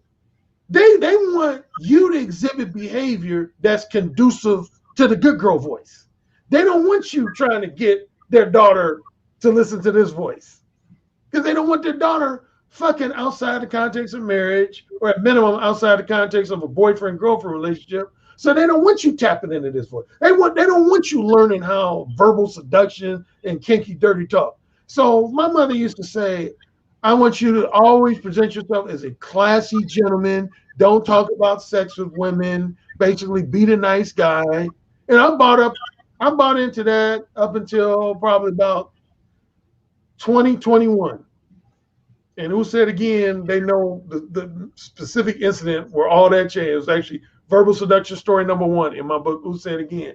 But yeah, that's where it comes from, is that particularly if I had to bring class into play, particularly when you're brought up in what I would call a middle class, upper middle class family, you don't get that more. It's very true. Your mother's always going, as the guy, she's going to tell you, because see, in the same way, a lot of women believe their daughters won't get married, find a quality husband if they have a reputation as a slut. A lot of middle class and upper class mothers of men feel like you as their son won't attract a quality wife if you're too much of a womanizer, right, and all that stuff. So they don't want you doing that. So it all comes from your mother. If not your mother, it could be your stepmother, aunt. Well, let me just expand on that real quick. So I do agree that that's a big part of it. But I would say the second component is fear. You're afraid that if you state your intentions, you're going to get rejected. If you say, hey, listen, I don't want to be your friend. I want to actually, fuck you or have you be my girlfriend. You're going to get rejected. Being the nice guy is a lot safer because you're not going to get rejected directly being the nice guy. No girl's going to be like, you know what? I don't want you as a friend. It's not going to happen. It's a very safe strategy. But safe is not the best strategy for dating. In fact, it's the worst. I agree with you very much that boldness is a huge component. Girls like a man who's bold, who goes for what he wants. They don't want a guy who plays it safe. So I talk about everything you just said. That's what I talk about in my chapter in my book, Mode 1, about Mode 2 and Mode 3. In case, I think 99% of guys, they know my 4 modes, but just real quickly to give a real quick gist of each. We already know what Mode 1 is, so I can skip over that. Right. Mode 2, speaking of fears, you were talking about how fears motivate certain men. Mode 2 is a guy that's very afraid of being disliked and criticized and insulted. Not so much. Dude, that was me growing up. Yeah, I was Mode 2 for half my life. Yeah, Mode 2 guys, they can generally, on the positive, they can generally handle most rejections, particularly if they're not harsh rejections, but they can't handle harsh criticisms, insults, or just generally being disliked. Mode 3 is the guy who most profoundly can't handle rejection at all. He would almost rather receive negative attention from a woman than no attention at all, be just indefinitely ignored. So he's going to try to do, there's different categories. Like I have what I call Mode 3 timid. That's a guy, he would rather not approach women at all than to approach a woman and get rejected because his fragile ego just can't handle it. All right. Then the other guys, they engage in this term I call fun clubbing. Most of my fathers do it. Fun clubbing basically is when anytime you spend a number of days, weeks, or months pretending like you're content with being her purely platonic male friend, but you really want to date her or casually fuck her. I call that fun clubbing. That's another form of Mode 3. And then Mode 4 is when you've had so many bad experiences with women, you feel like women have cheated on you, harshly rejected you, manipulated you, that you've just become this angry guy. What other people might call red pill rage. You got to develop that. All these women out here are bitches. Fuck all of them. Women are the same. I don't want none of these bitches out here. They're all cunts and whores and gold diggers. Fuck them all. That's Mode 4. Right. I think we all know guys who fall into each one of those categories. Like I know many people who fall into each one, and some of them are big time YouTubers, right? Like people who have channels more popular than mine, but they fall into these categories. And you can read it like right off the bat, and women can pick up on it too. Women can pick up when a guy's bitter and resentful and afraid. They read that shit like a fucking book. From what I've seen. Oh yeah. Okay. But yeah, yes, I understood what you said. I mean, you threw a quick jab, but it's true. Man, there's so many, I ain't gonna throw out no names, but there's a lot of male YouTube content creators that are mowed for like a motherfucker. Yeah. Some of them are dating coaches or mental coaches. Yeah, 100%, man. Interesting. So, okay, so let's look to the next thing. How does someone get out of being the nice guy besides watching this interview, which they should do a million times? Hit the like button, hit subscribe, buy your books, support our, content. But aside from all that, what else can they do, like in their day-to-day life, to stop being the nice guy? Yeah, I mean, it's not, to me, any type of like complex process. You just got to change a lot of your psychology. You got to realize that, in simple terms, you got to realize that being liked is not synonymous with being sexually desirable. A woman could think you're an asshole and still want to open her legs for you. And on the flip side, a woman could think you're the nicest, sweetest guy in the world and never want to open her legs for you. So likability has nothing to do with sexual desirability. And I would say that's the first and foremost thing you just got to understand. I know a lot of men in my life, friends, relatives, whoever, that have been liked. They were what I call platonically popular with women. But when those guys tried to do anything sexual, women would like recoil and be like, "Ooh, get away from me." Yeah. Like, here's when you're the ultimate nice guys, when women could engage in a non-sexual conversation with you for hours. But the moment you start talking about sex, they're like, "Oh, Henry, please stop. Please stop." You're being creepy right now. Yeah.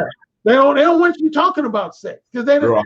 You establish yourself as that nice guy friend for so long that they don't even, like, I've heard women say, I'm sure you've heard women say this, like, for example, there was one time I had this woman I went to high school with, and she was hanging out with this guy as just a friend.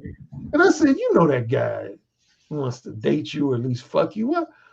Why aren't you giving him some pussy?" And she said, "Who, so-and-so? Let's call the guy Jonathan." She said, "Who, Jonathan?" I said, "Yeah." And she went, "Ew, I can't even picture him fucking." I've heard so many women use that phrase. That's the worst thing you would ever want from a woman about yourself, is for a woman to 100%. somebody else that she can't even picture you. That's what my high school friend said about this guy. She said, "You're not even a sexual threat. Picture him fucking."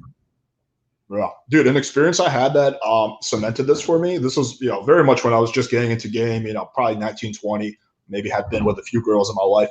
But so I was in Mexico, right? It was like spring break or something like that. I was at a bar in Mexico, getting drunk, meet a cute girl. We start chatting up, and I'm still very much a nice guy at this point. And, I'm doing my nice guy thing. I don't remember exactly what I said, but I do remember her saying something like, "You're a really nice guy, but I have a boyfriend back home." And my reaction now when I hear that, especially if it's spring break, doesn't even like register. But back then it was like, "Oh, okay, well, I don't want to, do anything then." And I was like, after that, we had a super pleasant conversation. And I'm like, okay, yeah, it is what it is. She has a boyfriend back home. 5 minutes later, I see her making out with some jack Mexican guy. And it like boggles my mind. I'm like, "I thought you said you have a boyfriend." And her exact answer, I'll never forget. She's like, "Yeah, but it's Mexico." And I'm like, wow. I'm trying to process, but she wouldn't make out with me. But it was like system overload, like the computer crashed. But like that experience cements in my mind that being a nice guy does not work. It's an ineffective strategy. And conversely, if your goal is to get people to like you, people are going to like you less. People like people who don't give a shit. They don't like people who want to be liked. That's funny you said. I just mentioned a few minutes ago, I brought up Eddie Murphy. I did a whole video where I was talking about this interview Eddie Murphy had, and where he emphasized that very point you just made. They were interviewing Eddie Murphy, this was years ago, And they just kind of ask him, what have you learned from your experience of being a movie star and, you know, having fame at such a young age in the entertainment industry? And he said, among other things, he said, one thing I've learned is never try to be liked. He said, one of the worst things you could do in life is to try to be liked. He said, the interesting and ironic thing is the more you try to be liked, the less liked you will be. Because you'll be trying to be liked by so many different types of people. For example, you'll be trying to be liked by people who love marijuana and people who hate marijuana, and people who are, you know, for abortion, people who are against abortion. He said the key to being liked is just to be your real authentic self and just really not give a shit about what people think of you. He said once people sense that you have that I don't give a fuck what people think about me attitude, he said at maximum, you'll be both liked and respected. And at minimum, even if you're not liked, you'll be respected. Yep. And I never forgot that, man. I never. It's very true. Very true. Yeah, definitely. Dude, like growing up, like middle school, high school, because I like a little quick backstory is I'm an immigrant. Like we moved to America when I was 7. I didn't really, you know, entered 2nd grade in America. I didn't really speak the language. Russian is my first language. I didn't really know English at the time. So I always had like a lot of that, like I'm the outsider type of internal thing going. And another thing that kind of fucked me up a little bit is that we moved around a lot when I was a kid. Like we moved around different, like, so I had to go to different middle schools because my parents were just constantly kept like leveling up their living situation. So I was always like the new kid. I was always the outsider. And I think that kind of caused me at some point to really focus on getting people to like me, which caused a lot of people not to like me. Then when I got older and I stopped giving a shit, actually a big early influence of mine was Tucker Max when I read his books. Are you familiar with Tucker? I'm familiar with him, yeah. When I read his books, I was like, wow, like not giving actually works. Things changed. A lot more people started to like me. I suddenly had a lot more friends, a lot more people who were interested in me, a lot more girls who were interested. So it's these paradigm shifts and experiences that kind of shape who you are. So another thing I want to touch on real quick, kind of unrelated, kind of related, is Kevin Samuels. You know, he's blowing up right now, and he's doing some interesting things. You know, he's an interesting guy doing some interesting stuff. Somewhat similar to what you're describing. He's just being honest. He's just doing it in a different way. What are your thoughts on him? We've had our differences. Really? I'm not going to go into detail, but you can see him if you go to my YouTube channel. You'll see there's at least 2 videos I did where I actually criticized him. I get both positive things and at least a couple minor critical things. I'll just go ahead and say it. I'll start with the critical things. As I mentioned, man, I've been in the dating advice industry since 1999. He's a fraternity brother of mine. We're in the same fraternity. Oh, really? Okay. Yeah. I know Kevin very well. I mean, he ain't just somebody I know through YouTube. I mean, we've exchanged many emails in the past. We've had at least 1 or 2 phone conversations. He started off as an image consultant. Right. And then in the last like roughly 12 to 15 months, he's more transitioned now into being a relationship expert, which is nothing per se wrong with that. But my first video I did criticize about it, so since it's public, that's the only reason I'm talking about it, is that he did this one live stream where he was pretty much almost copying my business model, like to the letter. And honestly, I didn't care for it. So you can say that was criticism number 1, which again, you can find on my archives. Then the second thing had to do with, not so much with him, but he interviewed a guy that most of the people in your chat room is probably familiar with, a guy who goes by the pseudonym Alpha Male Strategies. AMS, yeah. Yeah, he interviewed AMS, and they were talking about beefing. And Kevin said, yeah, one of the reasons one of the keys to growing your channel, I believe, is avoiding beefs. Don't you agree, AMS? And AMS was like, yeah, I agree. I don't believe in beefing, and I try to stay away from it. And if anybody knows the history of me and AMS, I'm not going to go into all the lengthy detail. AMS, half the reason he grew his popularity was because he was criticizing and insulting me. Yeah, drama draws a lot of attention for sure. Yeah, that's how he. I would say I was at least 50% responsible for his popularity taking off, because he would basically be like, man, fuck all that honesty shit, man. Roger Currie, he all about being honest. He was like, man, fuck these hoes, man. I'm gonna lie to these bitches. I'm gonna mislead and manipulate them. I'm gonna do whatever. His tagline back in the day was, when he was what I call the sleazeball gang version of AMS. He's changed since.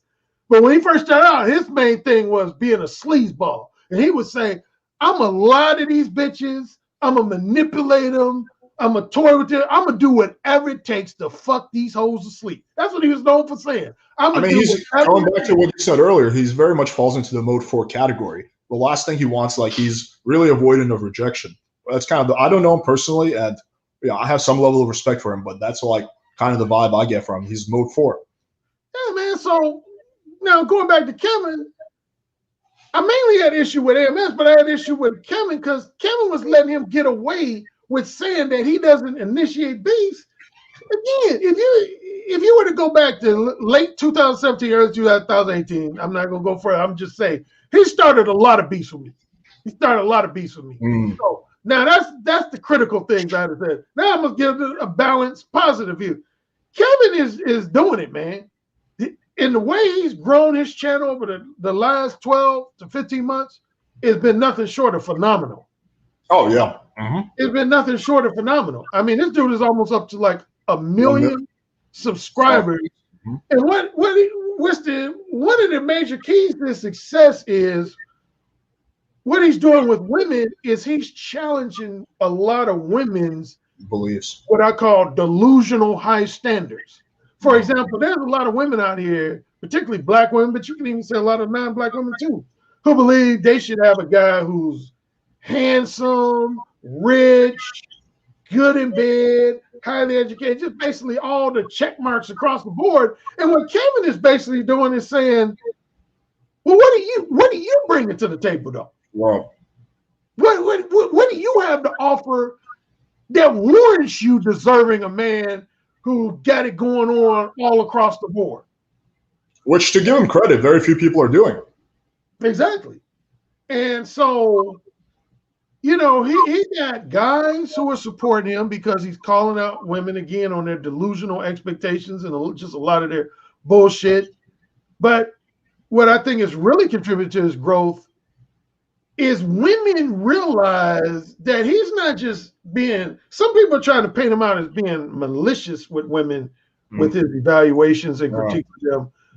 But the women who support him realize he's not really he's just telling the truth. Guy. He's just telling the truth. He's just, again, he's in real simple terms, he's asking women, why do you think you deserve a man who, what he refers to as a high value man? Why do you feel you deserve that? And secondly, he's throwing out there, why are you overlooking the more average guys? To say the guy that might be just average looking or have an average degree of income or might have just average to slightly above average sexual skills, average education, blue collar, maybe not even going to school. Why are you overlooking those guys? You're on the top 1% of guys, but you're not in the top 1% of girls. You're not in the top 1%. Exactly. What I really like about Kevin is you can see he's very intelligent, but he's also in control of his emotions. So he gets into these hardcore debates with women, but he's never disrespectful. He never raises his voice. He never yells at them. He never insults them. He's able to just have an intelligent debate, which is so rare nowadays. Like, very few people can have a debate and not raise their voice, not let their emotions get the better of them. Again, not to name any names, but yeah, it's common. Kevin can do that, and he's always keeps his cool. He's respectful and he's intelligent, but he's also like, he goes hard. So just because he's respectful and intelligent doesn't mean he's soft. Exactly. Which is a rare combination, and I give him full respect for that, 100%. One thing to just this interviewing skills off the chain, yeah.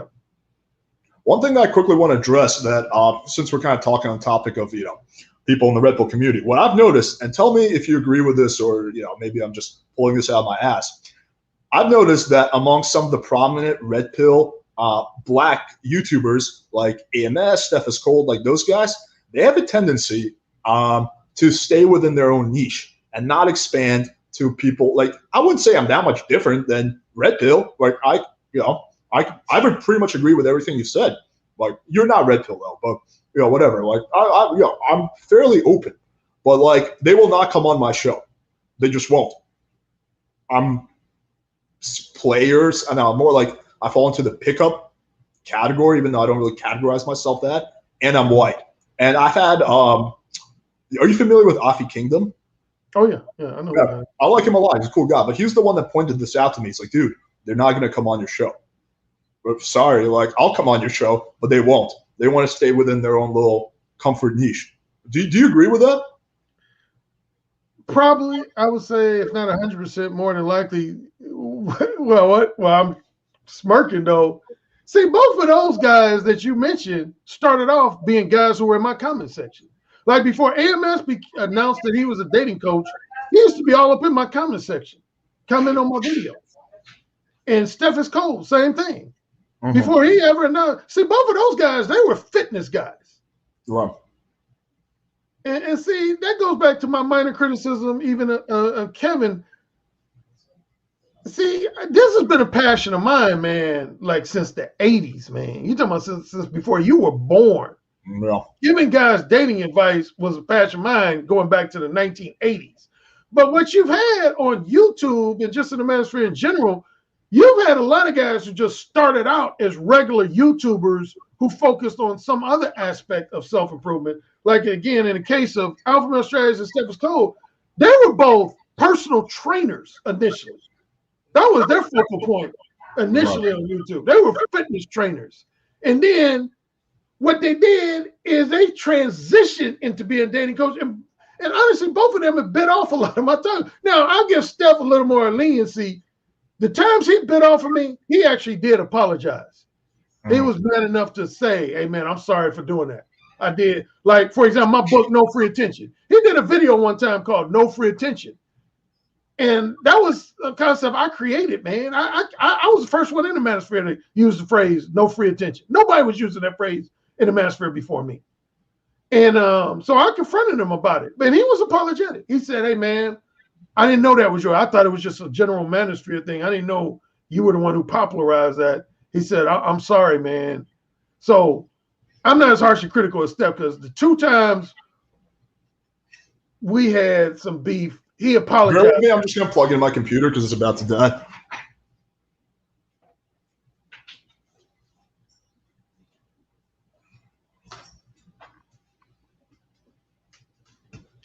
Oh, my charger's broken. Jesus Christ. It's broken?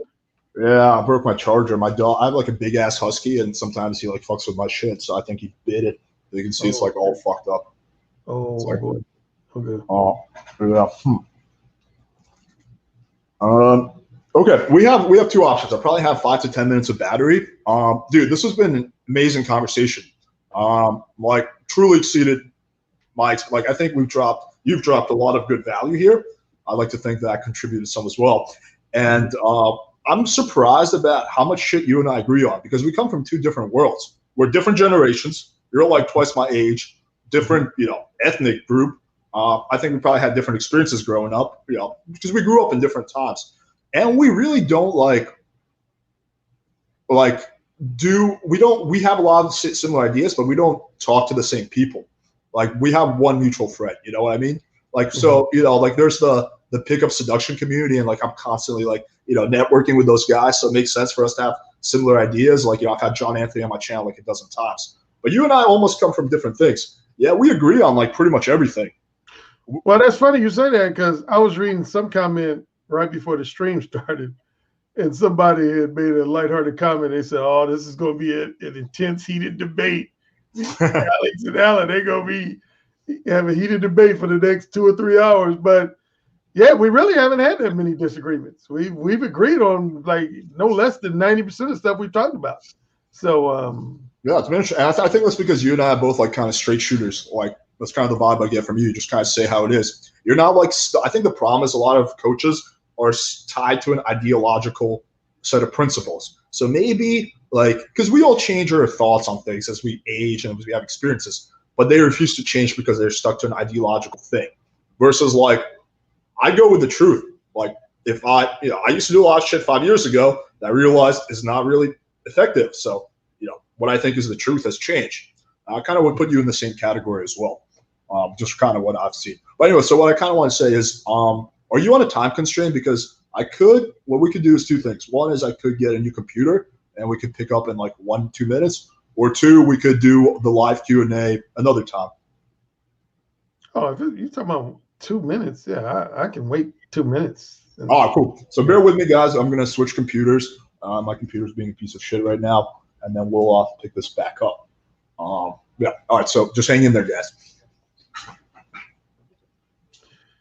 Okay. And while Alex is away, I'll just tell you. Can I get your computer because my computer is not working? Where you can find me, directapproachdating.com. You can find me on patreon.com/mo1, and my books are on amazon.com. So I want to throw that out there while Alex gets his computer. Yeah, you can find all my books on amazon.com. My main website is directapproachdating.com. And again, my Patreon is patreon.com. And if you guys are watching this on repeat, we're going to plug all the links in the description. So if you're not watching this live, we're just going to put all the links in there so you can easily access all of that. We got to go into the stream here right now. Do you know the link? I can just get it on this. And the WhatsApp is right here. So if you have to send something through WhatsApp, if you just send it and you have that. Send it to me basically. Because the day has come when my computer has cracked. Okay, I just have to remember which email I use. Let me check my email. Bear with us, guys.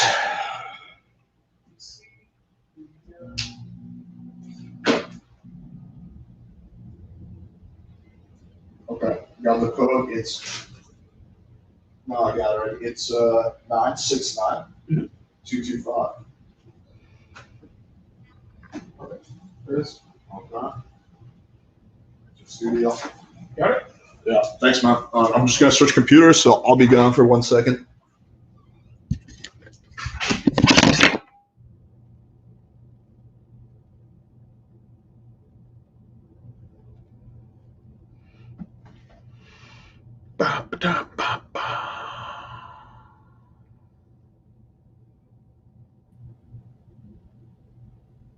All right. Bam! I am back with a significantly shittier camera, so let me plug my new one in.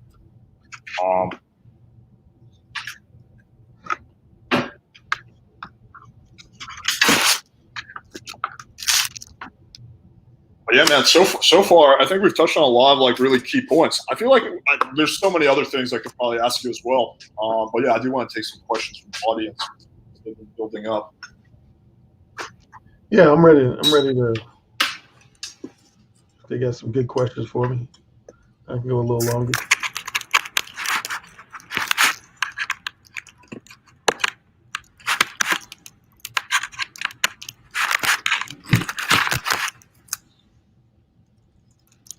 Okay. Switching my camera.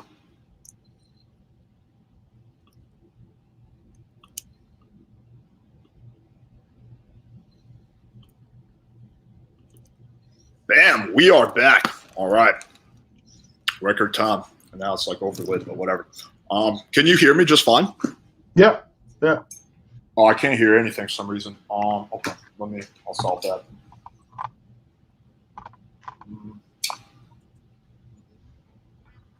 Okay. Can you say something right now? Testing 1 2 3. Testing 1 2 3. Still the audio's fucked. I think that he has the volume down.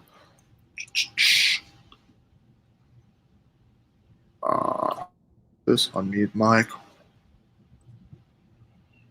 This is an Apple. I've never used Apple.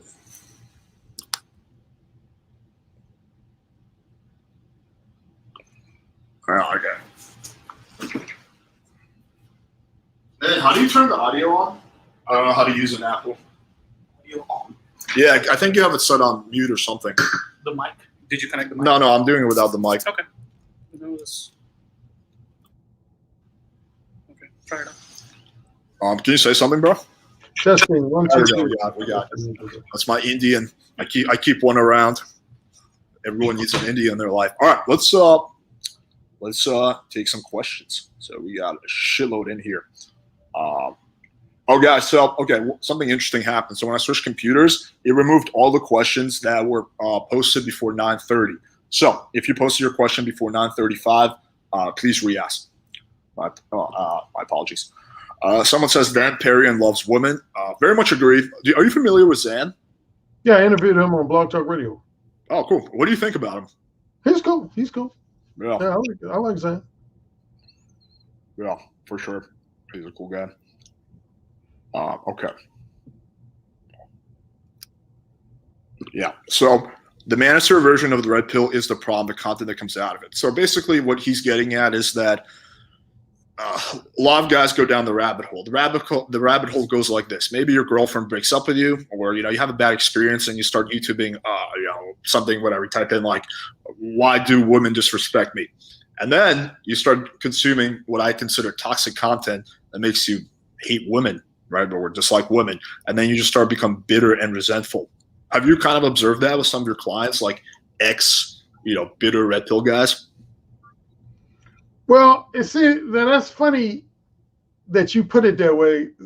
Here's probably where we are going to have a little difference, but it's just going to be subjective. But I got into it with this other black male YouTuber because in simple terms, he described red pill similar to you, but I actually don't have a problem with red pill guys because in many ways I consider myself red pill.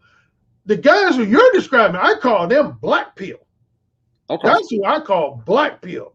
But again, me and this black male YouTuber, we kind of got into it because he was saying that black pill is just people who are realistic and objective, and it's the red pill guys that are the problem. And we kind of went back and forth. I basically said, no, red pill. Here's how I look at it. Blue pill is a guy who I see as just very naive and inexperienced with women. And then once he develops an awareness of how women truly are, he goes in one or two directions. He either accepts it, and that would just keep him as just normal red pill, or he becomes bitter about it, which shoots him into first a red pill rage stage, which he then transitions into him being black pill. So all that to say, I guess different people define the pills differently, but I look at black pill guys as the ones who are bitter and resentful. And it first starts with the red pill rage. But I definitely agree that there's a lot of people out here putting a lot of toxic content out here. I could call names, but I won't. But there's a lot of popular YouTube content creators in the manosphere who have almost nothing but toxic content. Mm-hmm. Yeah, I think a lot of that comes down to let's take a look at the pickup community, right? In the pickup community, which I technically fall into, probably like if you search, if you had to describe, what community is playing with fire in pickup, right? But in the pickup community, you have such differing beliefs. You have guys like me who do believe in being straight up, being more direct, not doing bullshit things, not wasting your time. And then you have guys who believe in doing these weird fucking magic tricks and trying to whatever, just go super indirect and blah, blah, blah. And being direct doesn't work and that it's, waste of time. So you have such differing beliefs. I think it's the same thing in the red pill community. A lot of people consider themselves red pill. Like you say, you're red pill, but you don't strike me as being resentful at all. You don't strike me as being bitter, and you don't strike me as tied to any kind of ideological side. So I feel like if I make a good argument, you'll think about it instead of just immediately dismissing it. Yeah, true. A lot of other guys in the red pill community, they won't do that. If I say something that goes against their red pill beliefs, immediately dismiss it, call me a simp, a lot of resentment, a lot of bitterness. So I think that, I don't know if we necessarily disagree. I just think it comes down to there's so many different, these categories are very arbitrary. Like you can call yourself whatever you want. I can call myself a fitness YouTuber even though I have no fitness content, right? There's no government committee that determines what you can do. Well, again, the only thing is I agree with your assessment. The assessment you just explained, I agree with it. It's just that I'm more so the guys who you describe as red pill, I tend to call those guys black pill. Yeah. You know Yeah, what's that's what I call the fascinating? black pill game. You know what's fascinating? The black pill. I learned this recently. The black pill guys hate the red pill guys. Oh yeah, they definitely do. I They agree with that. they hate the black pill. I mean, sorry, they hate the red pill guys more than they hate the pickup guys. Even though they're a lot more closer ideologically to the red pill guys than they are to the pickup guys, but they fucking hate the red pill guys. Yeah, I agree with that. Yep. It's fascinating. ARC is the real deal. Being Mode 1 helped me land my X. People take his material and repackage it. ARC, David X, and Ross Jeffries are the real OGs of this game. Yeah, I would say, even though I have a lot of philosophical differences with Ross Jeffries, but in terms of how long we've been in the game, again, me, David X, and Ross Jeffries were guys that we were professionally giving dating advice back in the 90s. A lot of guys you see today, they didn't start until at earliest the 2000s, and some people didn't start until the last like 5, 6, 7 years. But yeah, I first came on the scene in 99. I think David X was on the scene in the mid to late 90s, and Ross Jeffries definitely, he was around like in the mid 90s. So under the category of OGs, yeah, for sure. Let me ask you this question, actually. If you're, you're an older guy, right? When it comes to this community, not saying you're old, but you're an older guy. Do you feel like things change as you get older? Like shit that, something that might have worked when you were in your 30s or 20s is no longer effective when you're in your 50s, or you think it's pretty much the same shit? Oh, I think it's funny. I'm glad you said that. See, now, unfortunately, I'm going to have to bring up AMS name briefly. When AMS criticized me when he was beefing with me, he told his listening audience, he said, there's some things I respect about ARC, but ARC fails to realize that most of his dating advice is outdated in the 21st century. That shit might have worked in the 80s and 90s, but his shit is outdated in the 21st century. And every time he said it, I was specifically asked, name one aspect of my advice that's no longer relevant at all. Matter of fact, Rollo Tomasi is someone who said just the opposite. Now, I know a lot of people have a love-hate relationship with him. I'm not going to found that. No, I'm not a big fan, but yeah. But I just want to point out, Rollo did a video saying that Mode 1 was going to be the wave of the future. So it kind of relates to your question. I don't feel like there's anything about my dating advice that's outdated or like philosophies I have or methodologies I have that I've said, well, yeah, this worked in the 1990s, but now, in 2019, 2020, this shit, don't work. I think you need to be more straightforward with women now more than ever. Look at the Me Too movement. How many guys did you see targeted by the Me Too movement that were just straight up direct? Hardly any. Not many at all. Yeah, and most of the guys who got targeted by the Me Too movement were guys who fell in a general, I'd say one of these four categories. At the most extreme level, guys who were just flat out raping women, date raping them. Number two was guys who were groping women and or exposing the genitals to women.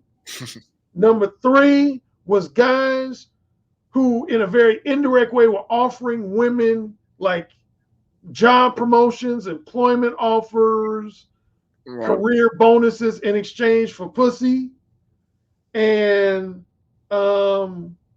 fourth was guys who just kept harassing women that had already let them know that they weren't interested. They basically just kept sexually harassing them. But it's very few, if any, guys that have been targeted by Me Too that was just straight up said, like I'll give you one example of a guy I criticize. I don't like this celebrity. But there's this comedic actor named Aziz Ansari. Oh, Aziz, yeah. I like him He too. had this incident with this woman. Yeah. If he would have been Mode 1, now he didn't do anything illegal. She didn't accuse him of date rape or anything. Basically, his crime is just having really bad game.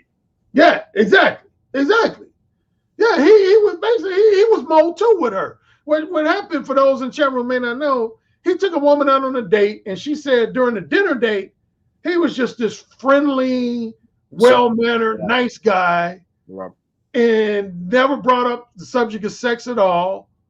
And then he said, hey, you want to go back to my place? And she said, sure. And then once he took her back to his place, she said he turned into like this sexually aggressive, Now she did admit she sucked his dick and everything, but again, did not enjoy it apparently.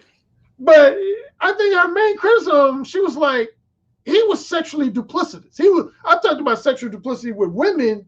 She basically, in so many words, said, as a man, she said, I had no idea we were going to be fucking that night.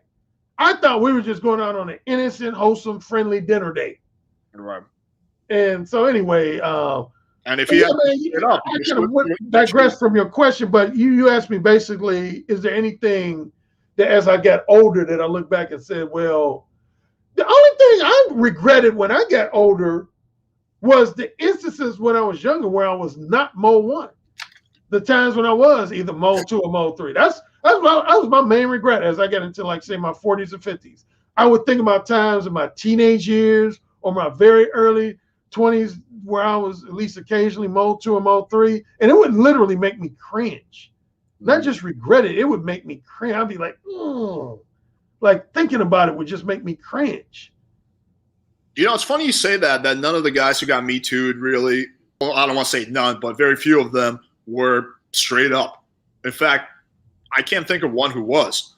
I never really put my finger on that, but that's very true. They were all like very like kind of sly. Like if you watch the Harvey Weinstein, the one tape that exists of him, I don't want to go down that full rabbit hole, but basically in that tape where it's like a 2-minute clip of him and that girl, he's not saying, hey, listen, let's go back to my place so I can fuck the shit out of you.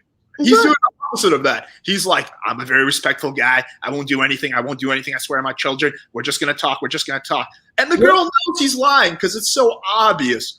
So that's what creeps her out. It's not the fact that he wanted to smash. It's how much of a liar he is. So, I mean, Harvey Weinstein was probably like a straight up rapist, like low key. But a lot of the problem was also just his method. And if he had been more straight up, he probably would have had way better results. Exactly. You hit it on the head. I mean, again, like you said, you can't even think of one. When I think about it, I always just, to be generous, to say, well, there's probably a handful. But really, when people ask me, I say, I can't really think of one guy that just met a woman, straight up said, hey, I want to fuck you.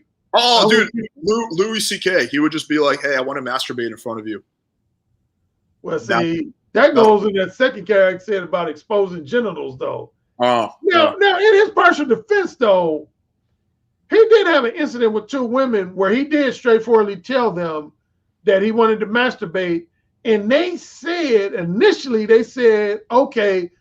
And then after he did it, though, they said they were creeped out. And their excuse was they said they thought he was joking. They didn't think he was really going to do it. So, yeah, see, that's kind of controversial because, to your point, he was pretty much mode 1 in the sense where he said straightforwardly, told him, hey, I want to pull out my dick and masturbate in front of you women. But going back to what we discussed earlier, how like what you do has to be congruent with your body language. From the accounts I've read of women, like for some reason I did an insane amount of research on this.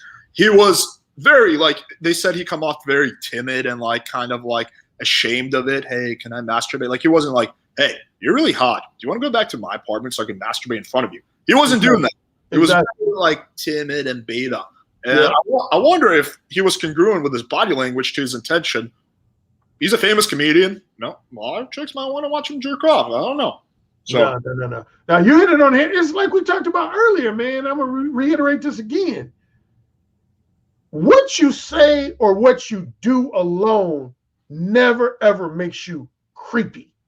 Right. It's when your demeanor and disposition is not congruent with what you're doing or saying that makes you creepy. 100% agree with that. Yeah. It's not saying I want to fuck the shit out of you. It's when you're, when there's that incongruence, that's what comes off creepy. Because the girl feels like you're trying to pull one over on her. That's what makes you creepy. Yep. Like with Harvey Weinstein, again, going back to this, he was saying he just wants to, talk about the script. But the girl could tell that's not what he really wants, and that's what made him creepy. Yeah, if he genuinely wanted to talk about the script, he would not have been a creep. Exactly. And if he said, hey, listen, I'm just really horny tonight, I want to fuck the shit out of you, probably not would have been as creepy. But it was that extreme incongruence, which fucks guys over time and time again. I've seen that like over and over. Like the incongruence is what fucks guys over. Because a lot of guys, they watch my channel and, they want to, I'm not saying everyone, but like a small percentage of guys, they want to try to like kind of do what I do, right? But I have like a very unique sense of humor. Like there's some people who can pull off doing what I do, but there's a lot of guys, my style of being very like kind of crass and whatever, it's not congruent to them. And so I've seen it. Like I had one roommate, good guy, but like within 2 weeks of him moving in, I noticed he was wearing like the same outfits as me. He's wearing like I'm known for the black shirts and the white pants and like just trying to like imitate me, but it didn't work well for him because it was extremely incongruent. So that incongruence like will fuck guys over time and time again. Oh, big time. Yeah. All right. Let me touch on this question. What do you think of negging her and So what do you think of negs? I guess is the question. Negging, that's Mystery Methods thing about lighthearted criticisms and personal jabs. I'm not totally against negging. That's not something I emphasize in my coaching, but from what I know about negging, again, that's just kind of in a very lighthearted way, kind of throwing a little criticism at a woman, like saying stuff like, yeah, you're good looking, but you ain't that good looking. That would be like negging. I mean, I'll say that I'm not against that, but I don't, that's not something within my own coaching that I put any emphasis on though. Yeah, neither do I. I think the problem with negging is, so if a girl is doing something that, you have valid criticism of, it's actually a good thing to communicate that to her. It shows you have balls, shows that you're not afraid to say what's on your mind. The problem with negging is guys are looking for things they can like use to bring the girl down. And the girl can sense that you're just pulling this out of your ass to like run game on her. And like, what? Like, what are you doing? Like, it just comes off as weird quite often. I believe much more in teasing women. Like, it can be very similar, but like teasing the woman, like fun and lighthearted rather than like negging her. Yeah. Let's touch on this. Alex, how can we apply the concepts of game to business? So what would you say are the overlaps between game and business? Oh, well, shoot. For me, one overlap at least is when I do business with people, man, I only want to do business with people who are real and authentic. I almost despise phony people. So Mo one, as it relates to dealing with women, is all about being a real authentic dude as opposed to pretending to be somebody you're not. Yeah, and I like that. Yeah. So yeah, I emphasize being real and authentic even when my business dealings with people. Yeah, that's exactly the way I do business. I'm like very straight up. Like, hey, if we get into this deal, this is what I want. Is this going to happen or no? So yeah, very much. Yep. I think there are some differences between business and game, but I think there's a lot of overlap. Like, it definitely what I think there's a lot of overlap between is game and sales. I worked in sales. I learned a lot about game from doing sales, reading people's body language, not to sound rapey, but not taking no for an answer, not in like an aggressive way, but like being able to understand what a smoke screen is when a person actually wants your product, but they're pretending like they don't. I agree with that. I've always said that in different live streams and Skype conversations. I won't say game and sales. I usually say verbal seduction and sales have a lot of overlaps for all the reasons you just listed. Yeah, there's definitely overlaps between verbal seduction and sales. Yeah. All right, super chat. I believe that qualifying women beyond their looks makes a big difference. Women are above men who only want sex and affection, but men who also require additional services above all women beyond. I generally agree with that statement that qualifying women based on. So let me kind of ask you a question. So what's like your like? Do you mostly like have like casual sex, or do you want like a girlfriend? Are you trying like what's your kind of like what do you want when it comes to that? Oh, I'm married now. Oh, you're okay. I did not know that. Okay. Yeah. I got married last year in mid-July of last year. I'm married, got a son, 9-month-old son. So now I'm happily married. But when I was a confirmed bachelor, probably 95, no less than 95% of my interactions with women was casual sex. I've only had a handful of long-term romantic relationships with women, starting with, college. Because my biggest thing was most women I would meet in my life before I got married, like the thing that attracted me to my wife is that I love her companionship both sexually and non-sexually. I was just going to ask you that. Which for me, and people who know me know that's rare. Because most of the women I've met in my life, I only enjoyed their sexual companionship. But non-sexually, they would either do one or two things usually. They would either bore me or they would irritate me. Bore me or irritate me. And my wife was probably the first woman I met that we had an equal degree of both sexual and non-sexual chemistry. But now let me read this question. I believe that qualifying women beyond their looks makes a big difference. Women are above men who only want sex. What are you getting at is basically like if you're with a girl saying like, you know what, I really like about you that you're smart or that you something that's not related to her looks, which I kind of agree with. I mean, looks, I'm a big fan. So there's this misconception in the pickup community that you should not compliment girls. I think it's totally okay to compliment girls as long as one, it's genuine, and two, you're not swooning all over her. And generally speaking, I try to compliment women on things that weren't handed to them that they had to work on. And you notice if you compliment a girl on something she had to work on, you will get way better reactions than if you compliment her on something that she was given, like, you know, her tits. Well, see, I have to say, I respectfully disagree with at least one portion of this. He said women are above men who only want sex and affection. That's not 100% true. That's not 100% true. I've had casual sex with a lot of women who, two things. Number one, they knew that all I wanted to do was fuck them. And that's all they wanted to do was have me fuck them. So I can't agree with that. Now, there's some men that a woman will meet. Basically, in a nutshell, if a woman meets a guy that she wants a relationship with, in other words, she wants both his sexual and his non-sexual companionship, and you communicate to that woman that you just want her sexual companionship, she's going to lose interest, which realistically, and I've pointed this out a number of times on my channel, that's another reason why a lot of guys veer towards indirect. Is for that very reason. Because this is what indirect verbal game coaches believe. They believe you should be willing to give a woman the misleading impression that you want both her sexual and her non-sexual companionship when you don't. When you really just want her sexual companionship, and then once you get the pussy, just go ghost on her. That's what the general basis for indirect game is. And see, I don't believe in that shit. I don't have any respect for guys who exhibit behavior that's dishonest, disingenuous, misleading, and manipulative. I have zero respect for any guy who does that. When I want casual sex, I let women know all I want to do is fuck you. If they happen to reject me, I accept it like a man and I move on to the next woman. So all that to say that portion in his sentence, in that paragraph, I don't agree with that all women are above men who only want sex from them. That's not true. They don't want a beta male. If we want to go to alpha beta, here's what I would more appropriately say. Women don't want beta males who just want sex from them unless those men are offering to pay for it, which is why you get, street prostitutes, call girls, escorts, sugar babies, and all that other shit. Dude, the whole seeking arrangement thing, that website has took off in the last 4 years. OnlyFans. It wasn't even a thing 3 years ago.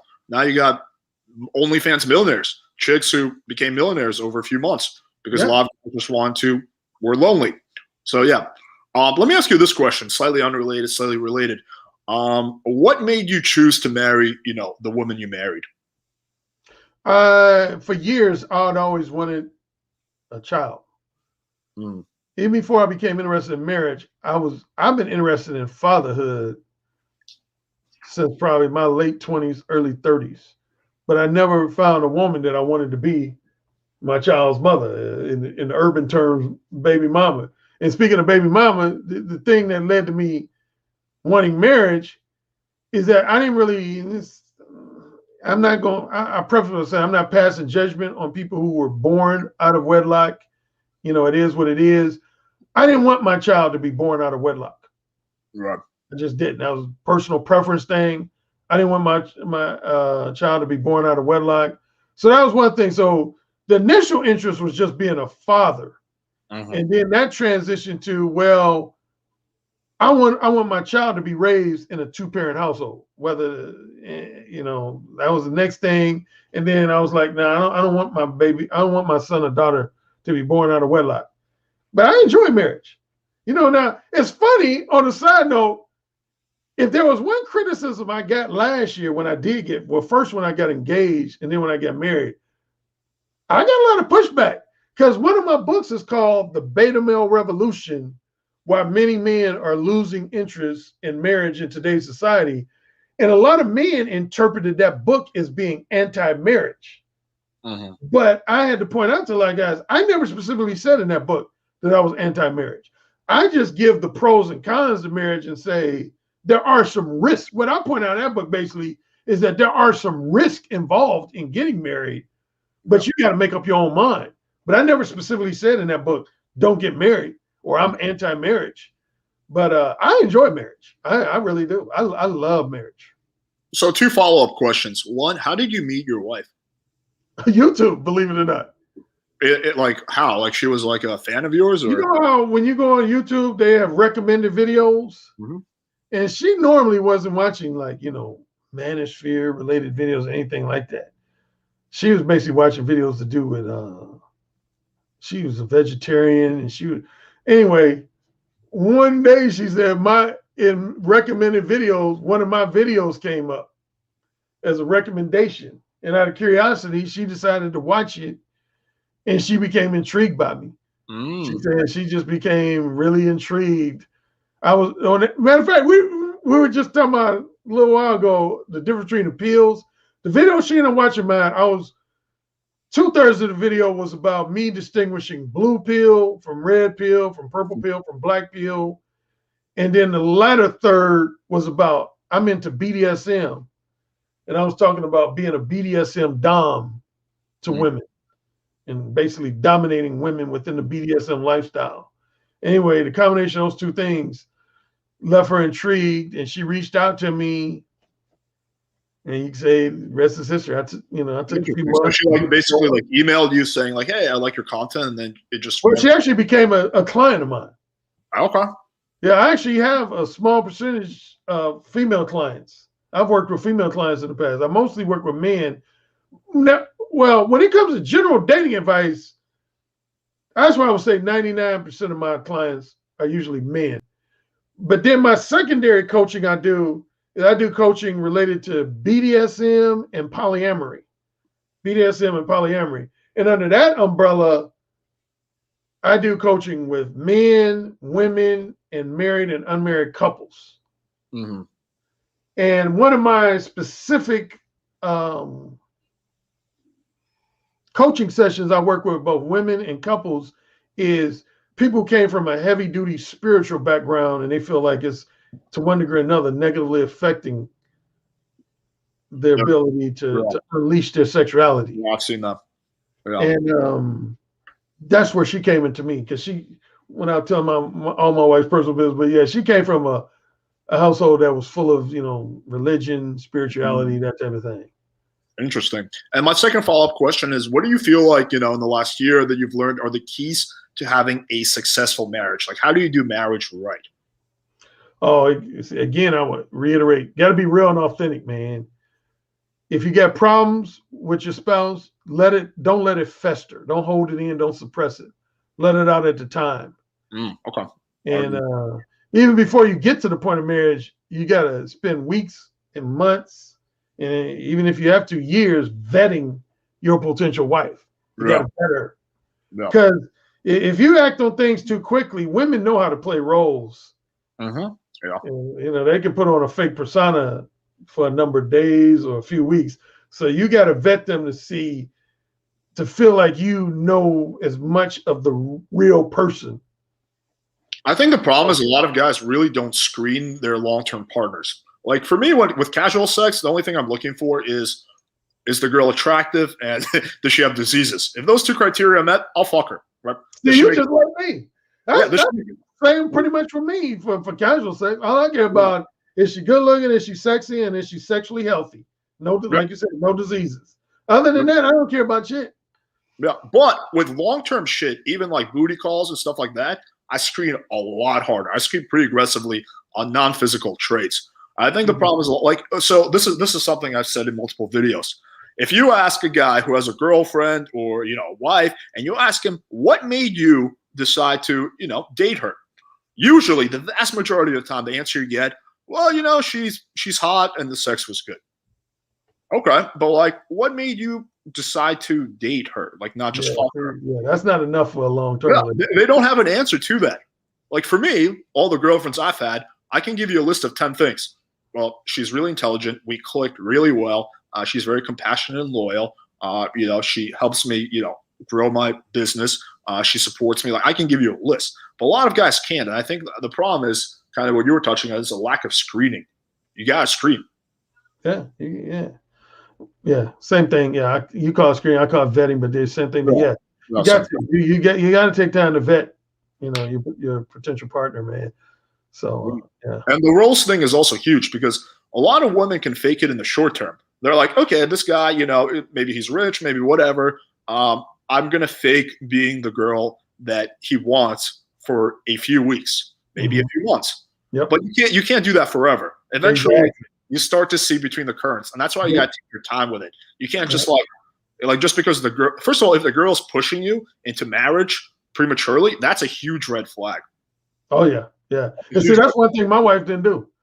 And I know women who've done that with guys. My wife, she never like tried to pressure me into proposing to her. Wow. Never, ever, not one time. Yeah. What you said is so true. I tell both men and women this when it comes to. Yeah, it's easy to be fake and phony for a number of days or a few weeks. Mm-hmm. But as time goes on, your real self, even if you're trying to still be phony, it's going to inevitably come out. The real is going to inevitably come out. Yeah. I would need to, so for me, I need to hook up with the girl, like have sex with her for a few months before I would consider dating her, before I would consider being monogamous.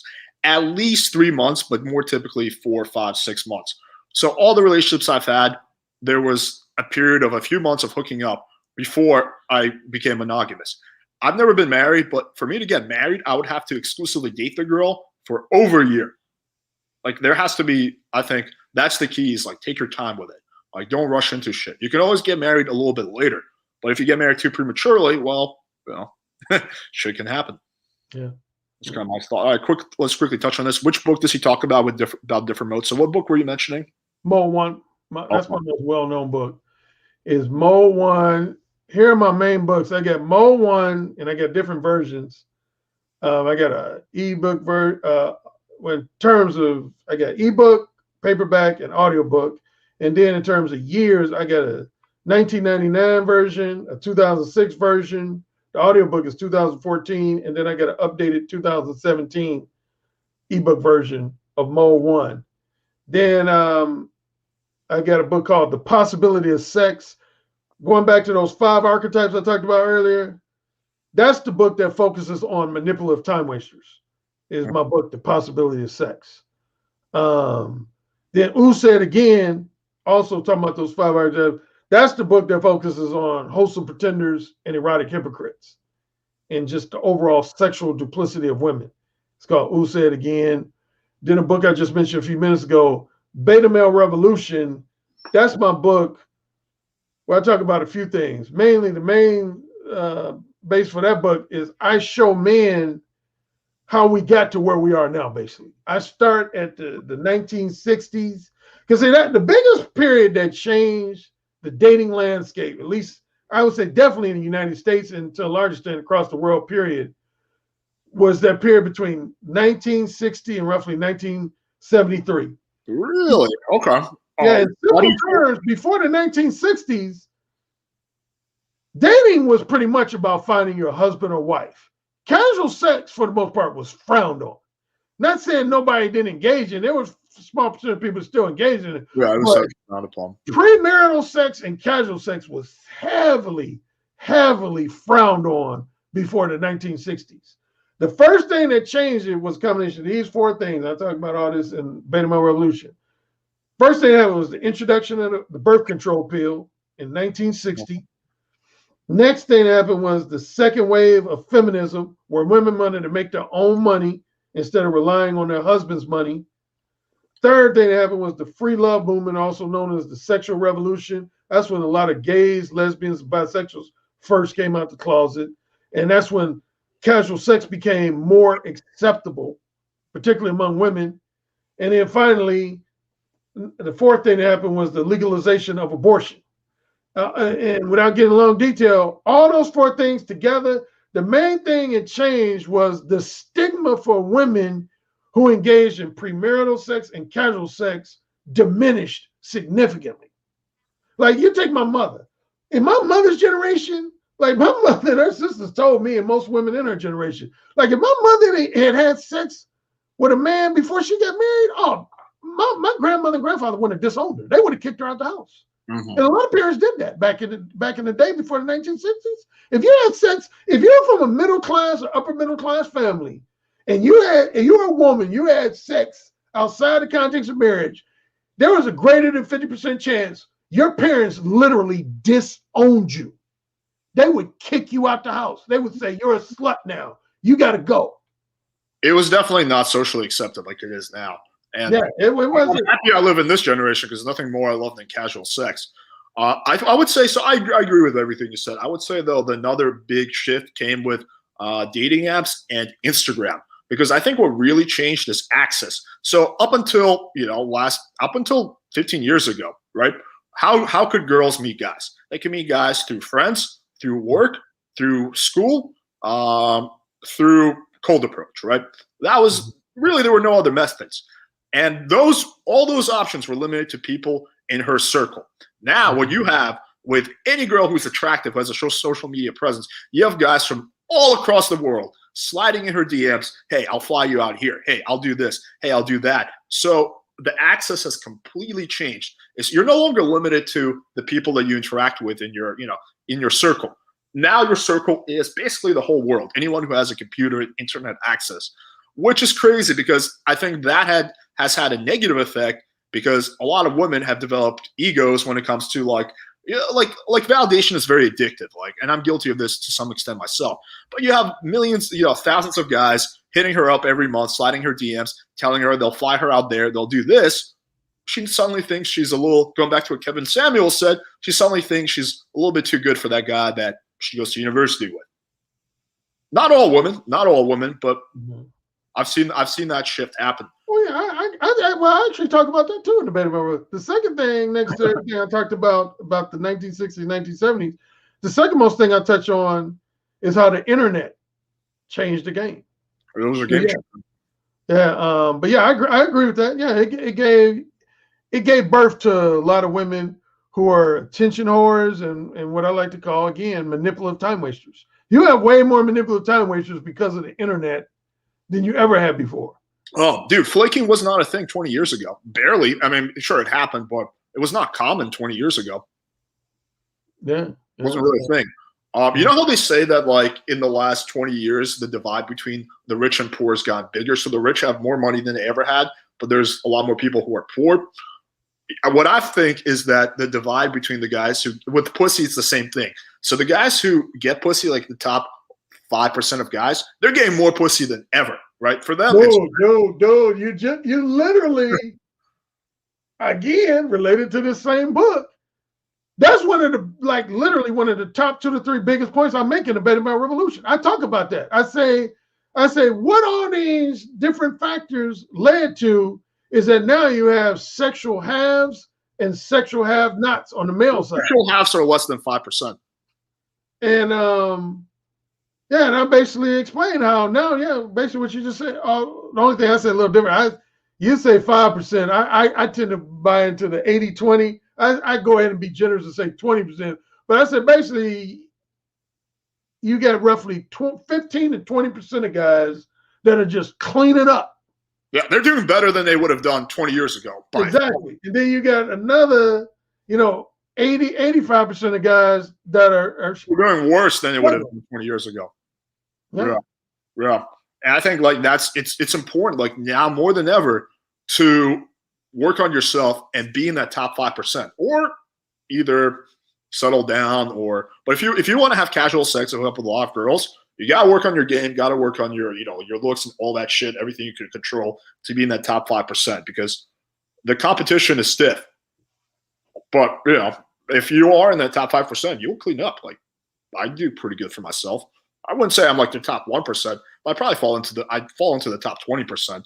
So, and I'm not famous. I'm not a celebrity like guys like who are, have clout and status. Dude, they're like, for them, it's like they can fucking 3 new girls a day without any work.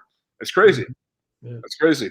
What world we live in. If either of you had beta male tendencies when you were younger, what were some tactics you used to strengthen your mindset? I would say the number one beta male tendency I had was simply giving in to temptation to spend a lot of time with women non-sexually before I attempted to fuck them, or offer to take them out on multiple dates before I attempted to fuck them, until, I adopted my mom one philosophy and realized that shit was bullshit. Because I'm telling you, most women, I would say the vast majority of women you could fuck after the 3rd date, you could fuck without taking them out on even 1 date. And that's real talk. Yeah. That's real talk. Mm-hmm. And so I just tried to, the main thing I tried to do, like related to something we talked about earlier in this conversation, about getting to a point where you just don't give a fuck what people think. I was probably the single biggest thing I did to strengthen my mindset is just release my fear of being criticized by women, being insulted, having women say, oh, Alan's an asshole, Alan's a jerk. Because again, as I said before, likability is not synonymous with sexual desirability. A woman can think you're an asshole and still get on her knees and suck your dick. And on the flip side, a woman can think you're a nice, sweet gentleman and never, ever in life suck your dick. So once I absorbed that and really kept repeatedly, maintaining that in my mind, that helped me diminish a lot of my beta tendencies. Yeah. I did know that. I mean, that was one for me. I think another one for me was, like kind of going back to what we talked about earlier, is being afraid to go for what I want. Like, I wanted to fuck the girl, but I was afraid. I was afraid of rejection. I was afraid that she wouldn't like me. I was afraid it wouldn't work. And dude, that shit haunted me in like my, my teens and whatever, early 20s.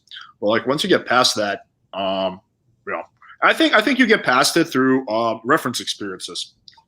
So when I got a few reference experiences of me being straight up and getting laid, my mind, my subconscious was like, this is a much better strategy than doing what you were doing earlier. Why don't we go with this, since this is working and now wasn't working? But initially it requires a little bit of leap of faith. So I think for a lot of guys, who are not, really good with women, who are not really familiar with your content, they might think what you're saying. First, I don't think anything you're saying is crazy at all. You're basically just saying be honest. But, it goes against a lot of social conditioning. So a lot of guys might be like, damn, that's crazy. So it requires an initial leap of faith. But once they do it and it works, the problem is solved, because they're like, okay, this is a more effective way to operate. Mm-hmm. Mm-hmm. Hey, Alex, I got to give you a warning. I got about maybe 15 more minutes worth of time, but then I'm yeah, for sure, man. Well, let's take like 2 more questions. Okay, I mean, we'll sort of touch on this question, but let's touch on it a bit more. What is the best way to show intent and not be around the bush when first meeting a new woman? I mean, with all due respect to Chris, who asked this question, I tease a lot of my clients on questions like this. Now, Chris, again, don't take this personal, but you know what that's like asking me? That's like saying, Alan, what is the best way to go in the bathroom and turn on the hot water? Huh. I mean, honestly, you just do it. What? I mean, that's the best answer I could give you. You just do it. You just show intent, and you avoid beating around. Because the only reason you're beating around the bush is because you're scared of rejection or you're scared of a negative reaction. That's the only reason why any man beats around the bush. Mm-hmm. In other words, if you knew before you approached a woman, let's say somehow you was guaranteed that 2 things: a woman was going to give you a green light to say anything you wanted to her, and you knew that once you did, that you 99% chance she was going to give you the pussy, would you beat around the bush, Chris? Would you? Be honest. No, you wouldn't. No, you wouldn't. So all that to say, the best way to show intent and not beat around the bush is simply to not beat around the bush. You need to journal, get a journal, write down think about all the times you did beat around the bush and ask yourself, why did I do that? Why did I do that? That's one of the questions I ask in my book. Like, there's this guy named George Bruno who did a video called I'm familiar with George Bruno. Yeah, he actually gave me a high compliment. He did a whole video back in late 2018 calling Mode 1 the best dating advice book for men he's ever read in his entire life, which was a huge compliment. And one of the specific things he said he loved about my book, Mode 1, was the questions I had, the self-examination questions I had at the end of each chapter.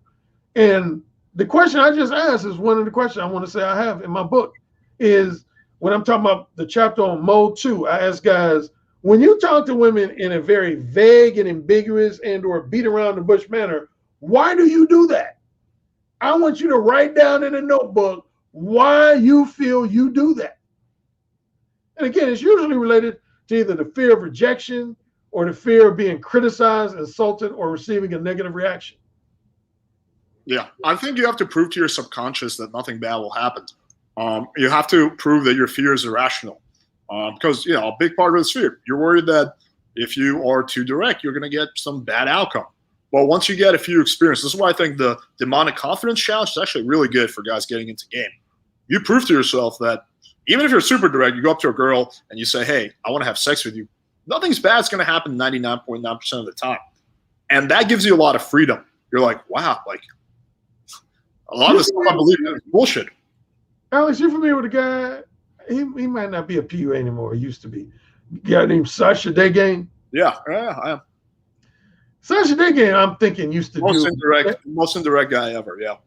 Sasha Degane used to do what you're talking about. Oh, he would challenge guys to do it in a non-sexual manner. That was the only difference. Because I used to collaborate with him. We honestly had a little parting of ways I don't want to get into. But one time I was at a conference in Vegas, and that's what he was having guys go up to women and say things outrageous just to overcome their fears. Like he would tell guys to say, hey, did you hear we're going to have a volcano erupt today? Or do you know I once shot myself in the leg and survived it? It would be all non-sexual shit, but it would be just shit outrageous design. And my one criticism of that, though, I was like, well, if you're going to go that far with your client, Sasha, why don't you just tell them to say something sexual that's representative of their sexual desires, interests, and intentions instead of all this volcano and hurricane and all this other goofy shit. Anyway. The biggest thing I observe with Sasha Degane, I don't know him personally at all, but I've seen some of his infield, is he's putting on like an act or a shtick. It's so obvious to me. And it's obvious to the woman. And like, I just, generally speaking, think his game is pretty poor. Like he's like kind of like a dancing monkey, like from what I've seen in his infield. He's like kind of like putting on a show for the women. Whereas I'm a big proponent of just being like straight up, like, hey, like the vibe is, I'm a guy, I'm confident, I want to fuck you, and I'm cool with it. And now we're gonna talk and see if we vibe. It's not I'm trying to impress you, I'm trying to put on an act for you, I'm trying to win you over. No, fuck that. Yeah, exactly. I agree with that assessment. Yeah. That's kind of the vibe I get. All right, let's take one last question. All right, let's take this. Not really a question, but comment on this. Casual sex diminish women's ability to get married. The men who a woman sleeps with around are the ones she really likes. That makes any man who marries her a sucker who she just uses for resources. So I disagree with that. That is the case some of the time, but it's definitely not the case all the time. Women have different periods of their life. In their early 20s, they might want casual sex. In their 30s, they might want to get married. Kind of like you said, you wanted to have a kid. I'm sure you did. You weren't thinking about it when you were in your 20s. You just want to get some pussy. So it's like people go through different periods of their life. Like when I was in my mid-20s, just getting into game, just starting to get good, I just wanted to fuck as many girls as possible. That was my only thing. I would turn down plans with my friends. I would literally almost abandon my parents or something just so I can fuck, right? Mm-hmm. Now, I'll always prioritize, girls who I'm already seeing, like booty calls, friendships, work, all of that. I still like casual pussy, but its value to me has nothing to do. It just has to do with I'm in a different period of my life. I'm like 31 now. What are your thoughts on this? Yeah, I disagree with that for most of everything you have already said. I mean, no, that's true. What he's saying, I would say that's true with some women. So I wouldn't say that's not true with any woman. I talk about that in my own book, The Possibility of Sex, specifically in chapter 9, and also in my latest book, No Free Attention. I talk about it. Yeah, there are some women who will marry a guy that they don't find physically attractive, that they don't find sexually appealing, just to use him for his financial resources and material possessions. So there definitely are women out there who do that. But as a man, if you're aware of how women are, when you're in a relationship with a woman like that. I tell you, the most obvious is when you got to pretty much beg your wife for sex. And I've known people personally who had to do that. Fuck that. Yeah, when you got to beg your wife for sex, when she's almost like 95% of the time you want to have sex with her, she's basically like, I'm not in the mood. That means that woman married you just for your resources. But if you're with a woman and she initiates sex with you, then she's genuinely attracted to you. I would go one step further and say you have a problem if you want to have sex more than your girl does. Every relationship I've been in, every girl wanted to fuck more than I did. Same here. Without a doubt. Yeah, I talked about that in the live stream on my Patreon recently. I said, I've never been in a long-term relationship where I had to like plead with my girlfriend for sex. I said, in just about every case, they were at minimum just as horny as me, and more often than not, they were hornier than me. My very last live show I was joking about. I asked my chat room, I said, put a number 3 in the chat room if you've been in a relationship where you literally had to tell your girlfriend, damn, why are you so horny? Why you want to fuck all the time? And they start LOL. And about 1/4 of the guys did put a 3 in the chat room, said that. I said, man, most of the women I've been in a long-term relationship, I was the one who would be like, damn, why you so horny and shit? Yeah, same exact thing for me. Well, and believe me, like, I'm pretty horny too. So it's not like I'm some asexual creature. But yeah, like the woman should be attracted to you enough that she wants to fuck all the time. And if that's not the case, then you have a problem. There's something that's off. You need to evaluate it. Dude, this has been a dope fucking podcast. I really enjoyed this conversation. So if people want to support your work, where should they go and how can they, get in touch with you?